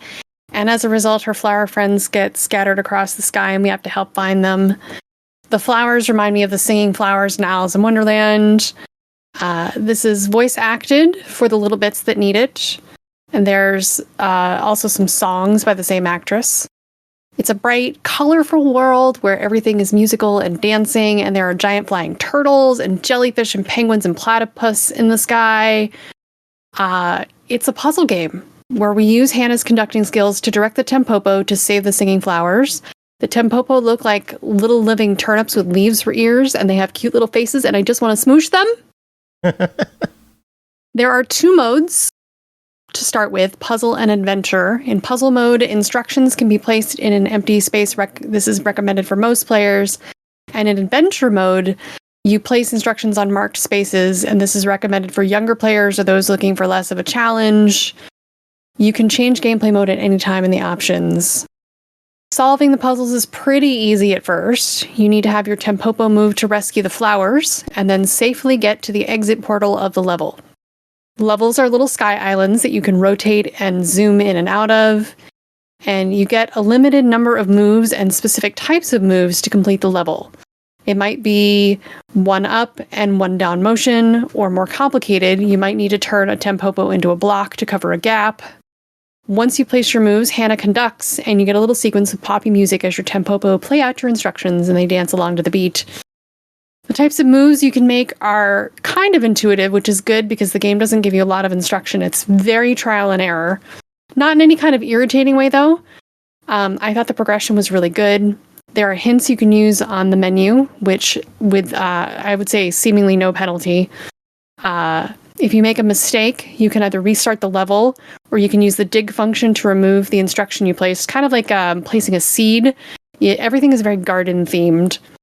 The types of move you can make vary from making blocks and pushing them, to breaking things and elevating things on a fan. The fans are made of Tempopo, so you have to sometimes, you'll have 2, 3, 4, 5 Tempopo on a level, and you have to get them to go the same direction. Sometimes you'll have to get them to split up, bump into each other, and bounce each other onto different platforms. You could also just place directional signs so that one of them will go left. And then they bounce around inside the parameters. So if there's a little wall and they get to the corner, they'll turn to the left naturally. But you could, get them to turn around and go the opposite direction if you needed to. The further you get into the levels, the more complicated they get, of course. There are obstacles to destroy using your seeds or by directing the path of a chompy, this little chompy skeleton guy, to get rid of thorn patches that can hurt you. The type of instructions you can give get more varied and more complicated. It is really fun figuring it out, though. Like, the game keeps introducing new ways to even use the tools you already have, and it's really neat. Oh, and the levels all have names that give you a clue as to what you need to do in the level to succeed. Or sometimes just what the level was based on. There are 4 seasons of puzzles, 15 levels per season. So there's 60 main levels, and once you collect all the flowers and place them in your garden, Hannah will play a tune for you. And the flowers represent different instruments like drums and horns and voice, saxophone. The winter levels get hard. Like, there's this one Escher level that took me a good bit to figure out with all of its layers of stairs. And just directional things, and you're spinning the thing around, and there's different layers to it, and it was very complicated. And then there are 60 additional challenge levels, which are even harder. And then there's a creative mode where you can choose your moves however you want. And there are achievements for doing cool things in specific levels in creative mode. There's also a melody garden where you can just put the flowers where you want them, so you have your different instrument flowers, and you can conduct your own songs, which is really cute. I would not call this a rhythm game, but it is very musical, and the Tempopo move to the beat when Hannah orchestrates them.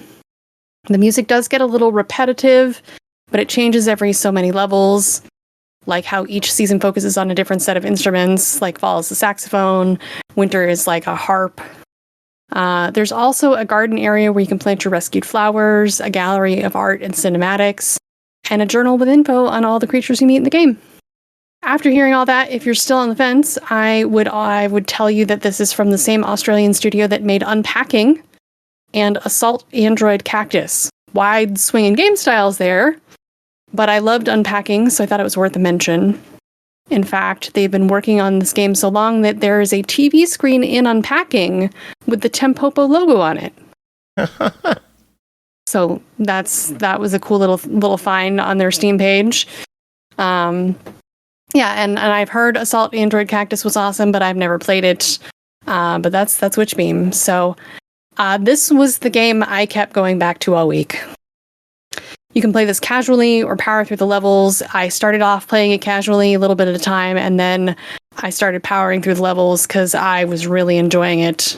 It's creative and clever, and I found myself dancing in my chair to the melodies and the beats, and it's just such a joyful game. Well, sounds like you're down with this one. So for $20, give us your verdict. If you can handle the cutesy nature of this game, or just look at it for its creative and challenging puzzles, I would say this is definitely a buy it. I got the 100% on it. I'm super happy with it. Nice. I am a big fan of Witchbeam, so congrats to them for putting out another good one. Oh, and it's on Game Pass. Yeah, Game Pass, baby. So there you go. Go try it. All right, next up, Out of Moves, developed and published by AFIL Games, released April 23rd, Xbox One, Series X and S, Switch, PS4, PS5, PC, $4.99 each. Ignite your passion and build your very own path to greatness, from high school all the way to the Hall of Fame. Along the way, connect with iconic baseball stars from fan-favorite modes, updated with new ways to play. Jacob, what is Out of Moves? What? I don't know. What the fuck is that write-up? You didn't just read the write-up for the show? I must have. How the fuck did that happen? Oh my god. All right, next game to talk about is Out of Moves, developed and published by AFIL Games. Released April 23rd on Xbox One, Series X and S, Switch, PS4, PS5, and PC for $4.99 each. In a world of mysterious mazes, every move could mean the difference between glory and defeat. With limited moves, you must carefully plan each step to reach the jewel before time runs out. But beware, the path is filled with deadly dangers, sharp spikes, tricky arrows, and strategic teleporters that can either be your salvation or your downfall. Jacob, what is Out of Moves? It is the most goddamn confusing baseball game of all time. Not really. It's actually a maze game. I'm just making fun of you. So this is a pretty simple maze game. It's one of those maze. Essentially, there are no walls. It's just you can only move in one direction at a time. And it's like, so you're hitting the walls constantly. And yeah, like, there's not much to it. It's just like, you have to think of like where you're moving to, what direction, like you'd have, like, it causes you to have to plan your steps. Otherwise you're going to have to restart a bunch.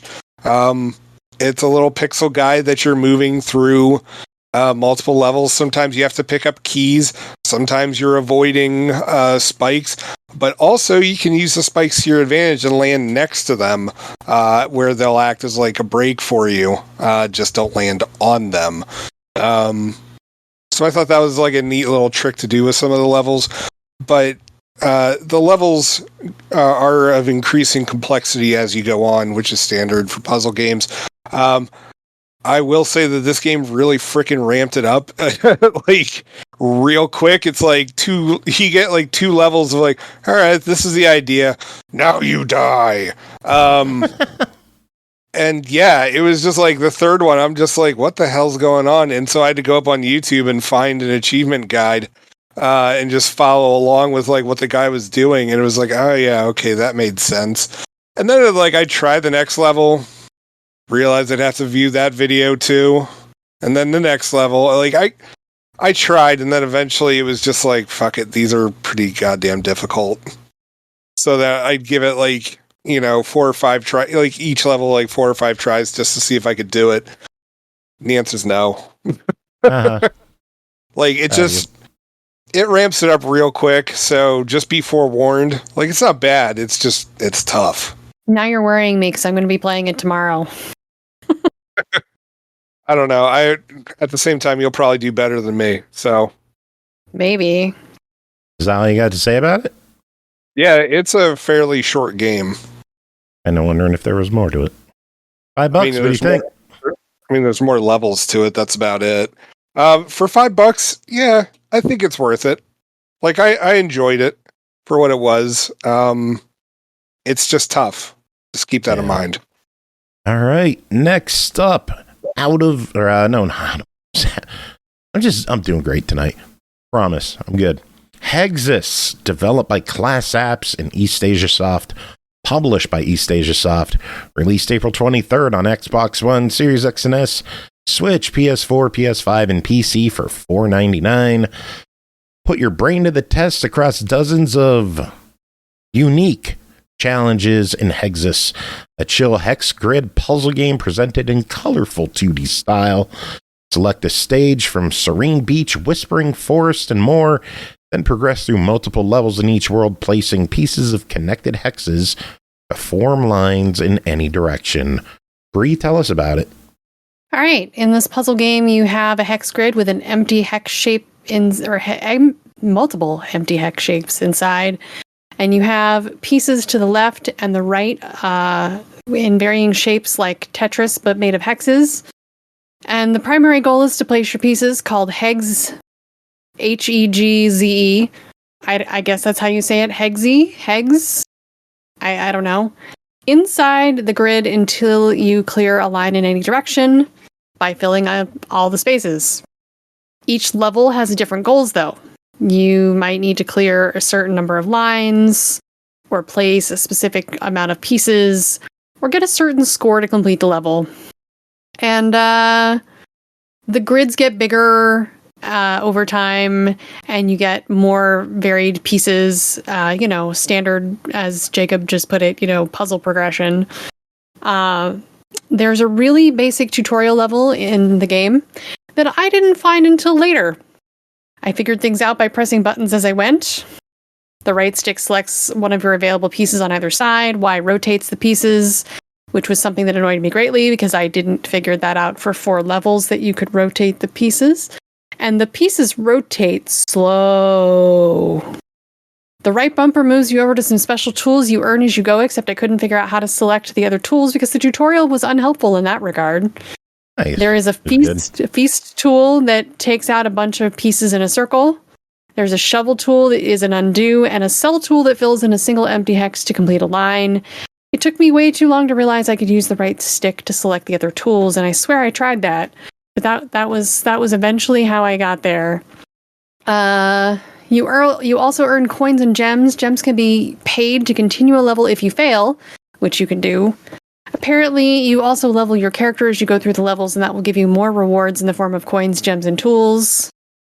There are 5 areas with 25 or so levels apiece, so there's a decent amount of content. I saw on my True Achievements feed that someone spent over 30 hours on this game. Oh, jeez. To complete all of the achievements and all the levels. Some of the control issues were user error, and some were just lack of clear instruction. I walked away from the game and came back to it with a clear head the next day, and I realized that the whole thing felt like a mobile port, from the UI to the spending of gems. And it was fun for the first few levels, but then it got repetitive real fast. And I got bored. And the amount of levels seems like a daunting grind, rather than a source of fun and challenge. So $5. I did not like this one. I cannot recommend it. I couldn't really peg if this is an up or down. It's not a bad game. It functions. It does what it's supposed to. If you enjoy the slow, tedious grind of Hex Tetris, and that's your zen, more power to you. But I did not find this fun. All right, moving on. Next game to talk about, Old Skies, developed and published by Wadjet Games. Released April 23rd on Steam for $19.99. A time travel adventure spanning 200 years. Dive into the past with time agent Fia Quinn as she embarks on 7 trips through time. History is up for grabs, from the speakeasies of Prohibition to the vicious gangs of the Gilded Age to the World Trade Center on September 10th, 2001. Aki's back for this one. Aki, how are you doing? I'm doing okay. Were you muted during the intro? Yes.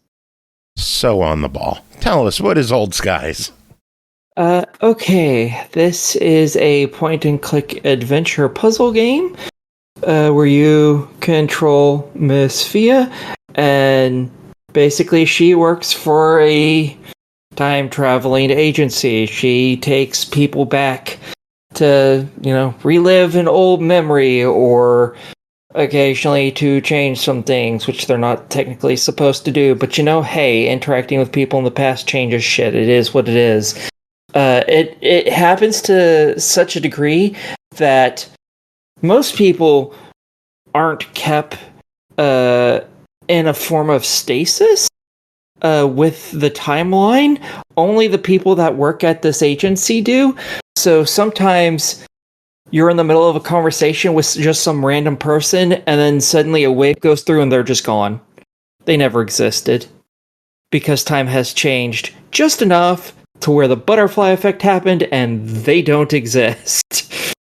And that's how the game starts with a dude's flirting with you. You can choose to flirt back. Doesn't really matter, because within about 20 seconds he's gone. And, well, there went your day, I guess. So yeah, you get to learn about who the new you is on a pretty regular basis, which is always fun. One of the times I came back from a mission, and suddenly my character is there just drinking with some of the other people in the office, and they suddenly get a call. It's their husband. I am apparently late to pick up the kid by an hour. What? So you can choose either to just ignore it, because it probably won't last too long, or you can get up to go do something. I chose the latter, to get up and go deal with the child situation. Before I got out, bam, they didn't exist anymore. That is this world, and that's got to be really fucking confusing for these people. Jesus. But other than that, you're actually going back in time with your client, and as it says, there's a handful of missions, and they tell you what they want. Some of them just want to go and eat at a diner. Some of them want to go and talk to this old-timey person who they feel like they can get some information from that relates to, their existence, like 200 years in the future or what have you. And yeah, everything kind of goes fucking sideways constantly for you, because this just isn't your week, apparently, like, at all. Your very first mission, which is your introductory one, it's a famous doctor. He just wants to go back and enjoy a burger from his old favorite restaurant, a restaurant that hasn't existed for a long time now. And so you're like, okay, that's nice and simple. You have to figure out how to get yourselves out of this locked area, first and foremost, because, of course, the company doesn't actually pay attention to where they're dropping people, to make sure that there aren't a bunch of locked doors between them and being able to interact with the world or anything. That's too much like a peon's job. Why would they bother to look that kind of stuff up? So that's usually how most of these missions start, is you trying to figure out how the hell to get yourself and the other person out of the area. And yeah, the doctor decides, well, we're back in time. I'm going to screw you and your office over and escape and go and try and save somebody that I care about who died. And you're like, you could have just told us about that. There's a perfectly legal way to do this, because we can go back in time and we can change shit. And turns out, because that doctor was so famous and this was a person that was connected to his life, they were rejecting saving the individual because it could have changed what he ended up doing with his future. And then you have to make some tough decisions. And that ends up being just what your week ends up getting based around, more or less. Is bad shit happens no matter where you go, because clients are always kind of jackasses. Whether they mean to be or not, they really like to fuck you over. The puzzles in this tend to range from, just looking around a room to figure out what a password is for, like, a computer, to trying to figure out how to get into certain buildings past people. Sometimes they involve just looking around the area that you're in. Sometimes, it requires you to look up things with your, basically their version of the internet. They can access stuff from their time, no matter where they are in time. That sounds weird, but whatever. And so you get a bunch of names or words, things like that you can input, and you can look up articles. But they might give you, like, a whole bunch of names, but you don't always necessarily know how the names are connected, because they might give you a full name, but you get the first part and the last part as two different things, so you have to know whose name goes with what, or else you're just looking up random shit. And with that, you sometimes figure out, okay, this is a picture of this person, and they're looking through this microscope, and this microscope has a name on the side of it. Maybe that's a password, possibly, who knows? Because microscope is not a password, annoyingly. So things like that end up being a lot of these little puzzle elements, is just dealing with what you know from your future life and what you can look up through your future life, as well as looking around the environment around you. They can get kind of complex. For instance, the what I mentioned with the microscope one, that's a solution to one of the puzzles, and it took me so long to figure that out. An embarrassingly long period of time to figure that out, actually. And yeah, huh? Proud of you. Yeah. Most of these levels take an hour or significantly more, at least your first playthrough. After you've gotten your first playthrough, things don't really change in the level, so you can go back if you're like, okay, I want to just see how fast I can do this. I think I beat the first mission in like just a couple minutes.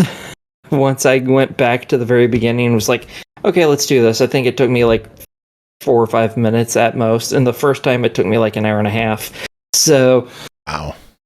Yeah, these are not particularly large missions, but they require you to think in ways that you may not necessarily be used to thinking, because it's a lot of internet stuff and the world around you. And sometimes these things change because other things have changed. The first mission is easy because nothing changes as you interact with stuff, realistically speaking.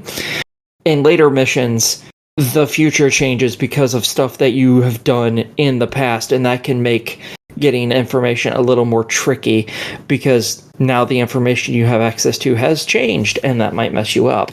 And yeah. Any questions so far? Because I'm running out of breath. Okay, then tell me if it's worth it. It's a $20 game. Thoughts? I definitely think it's worth it. I think it's a fun little game. It is complicated and it is hard, and I think most people are going to have a pretty good time with it. So yeah, I'm totally for it. Cool. Sounds good. Next game, one final game to talk about tonight. Oh boy. Getting dirty, aren't we? Only a lot of bit. Only a lot of it? Yeah, only a lot of bit. Why can't I find my fucking Discord window? What the hell's going on? There it is. SML After Dark. Way too much work for not enough payoff. Final game, SML After Dark. Projekt Passion, Season 2. Can't I talk? Developed and published by Classy Lemon. I wonder if they have parties. Released April 4th on Steam for $11.99. Continue the story of Projekt Passion, now with even more sex, comedy, sex, all those things that everyone loves. Like sex. Parties.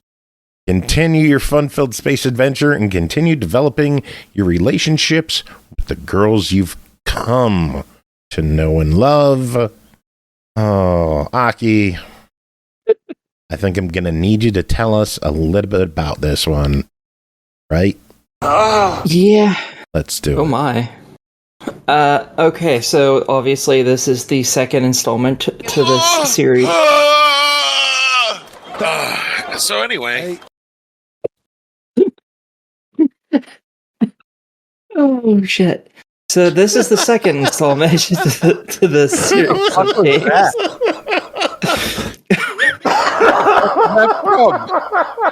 Jesus. And yeah, this is a visual novel, an adventure one. This one's a little more kinetic than the prior one, where basically you are this renegade space captain who grew up in the wrong side of town, and now you're saying fuck it to a big company that's a bunch of evil bastards, and you're gonna wipe them off the face of the planet. You have your crew that you managed to obtain in the first game, and this one deals a whole bunch with their personal issues. In the first game, it mostly focused on a couple of the girls' personal issues, and then all the other girls were just, they existed. This one has a very heavy focus on, the girls working through a bunch of their problems. Not necessarily completing all that work yet, but at least working their way through it. Some of the individuals do some pretty massive changes, both physically and mentally. For instance, your android companion, their sense of self becomes significantly more realized, and they become incredibly scared that they're going to hurt people because they were given an item as their energy core that was not safe, and it made them malfunction, and they nearly hurt a bunch of people.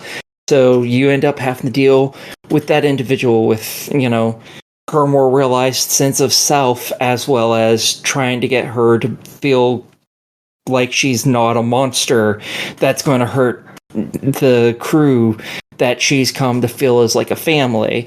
Or you have to deal with someone who is suffering from serious withdrawal from a drug addiction that requires a very specific cure that they haven't been able to get a hold of, and this withdrawal can literally kill them at random. Things like that. Like, they all have serious issues, from, anxiety and depression to I can die from a withdrawal at any point in time from an illicit drug that I haven't used in over a year.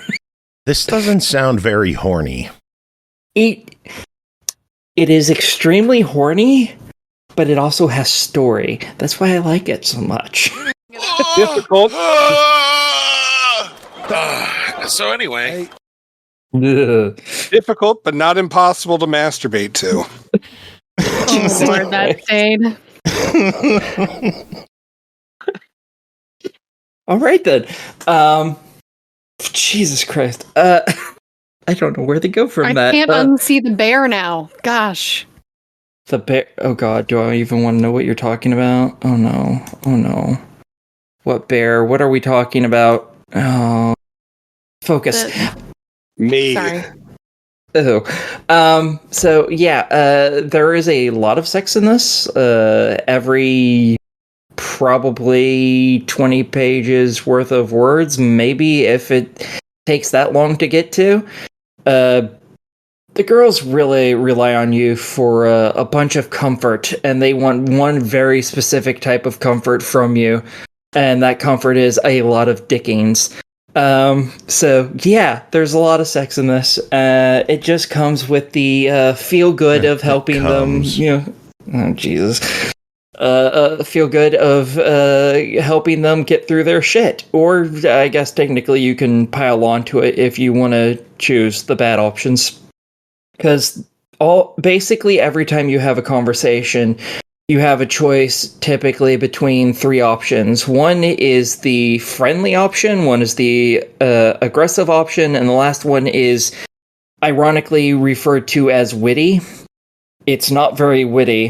The friendly one is obviously very kind-hearted, helping people. The aggressive is you're a dickhead and you don't care. And the witty one is you're a dumbass, really. It's the Joker one. It's, just having fun typically. So you can be sassy with it, or you can, be kind of smart sometimes, usually not so much. So you can intermix these, and they actually change the personality of your character. At least they did in the first game. They don't seem to as much in the second game. I haven't really done but one playthrough so far, but I have switched some of my answers up and then reloaded and did the other answers, and it didn't really seem to change too much. So I don't know if it changes the character's personality in the second game, sadly. But in the first game, it went so far as whatever option you chose the most ended up changing how the person interacted with people on the phone. Even how they answered the phone would be different when people called them. So that was interesting. And yeah, you end up having a whole bunch of girls in this. There's, I think, 7 on your team.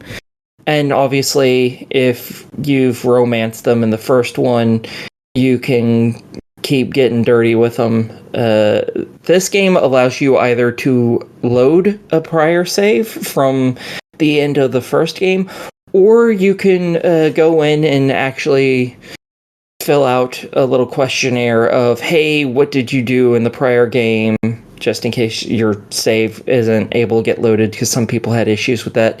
To where you can just answer questions, and then they'll fill out what your character was like. Or even you can just play as a stock character, which is just the default thing that you can do. I didn't choose that, obviously. I played from my save because I'm baller like that. And yeah, so you end up traveling to a whole bunch of different planets because in this you're actually seriously fighting. Oh god, that is horrific. That's the bear. Jesus, that is terrible, Joe. Why? Why does that exist? Oh, I'll never unsee that. Now that's off my screen. Okay, so in this one, you start off. At the end of the first game, you got with this group that was, actually trying to take down this company, but they were stuck on a shitty desert planet, and you got kind of trapped there, sorta. And now you start off this game already in that situation, and shit goes bad real quick, and you have to figure out a way through things, and then shit gets worse, because when it rains, it fucking pours. And yeah, this game gets kind of depressing overall plot-wise for a little bit before it starts to get better. Like, all the girls' lives, for the most part, most of them, not all of them, but most of them, starts to at least seem to turn around. But the plot for, like, the overarching story, you're just getting shit kicked, which is pretty amusing. So, you do end up on... Oh, go ahead. As I say, it sounds like a really depressing porn game. It can be. It's 13, or is it $13? $12.90, $11.99. It's $12. Is it worth crying and using your tears for lube? Yes, 100%. I absolutely love this. I think you should get the first game first, obviously, so you can get the whole story, because it is a continuation literally from the very first game. There's not even a day separation between the end of the first game and the start of the second game. They are like literally right there. So I would suggest getting both of them personally. It's like the Harold and Kumar movies, where it's just one day and then another. Yes. Very good. You have any final thoughts on this game? It's kinky, and there's a succubus in it, and that's kind of hot. So anyway, that's terrible. That's the end of this episode. Aki, thanks for coming back and doing your last two reviews. Big thanks to all three of you for being here for the Jenny Windom interview that we had earlier on in the night. Yeah, the show, whatever. Music this episode, I don't know what I'm going to play, so it'll be a surprise to everyone. Including you. Right, Purnell? Fucking yeah! Yeah. Does anyone have any final words to end the show? Why the bear?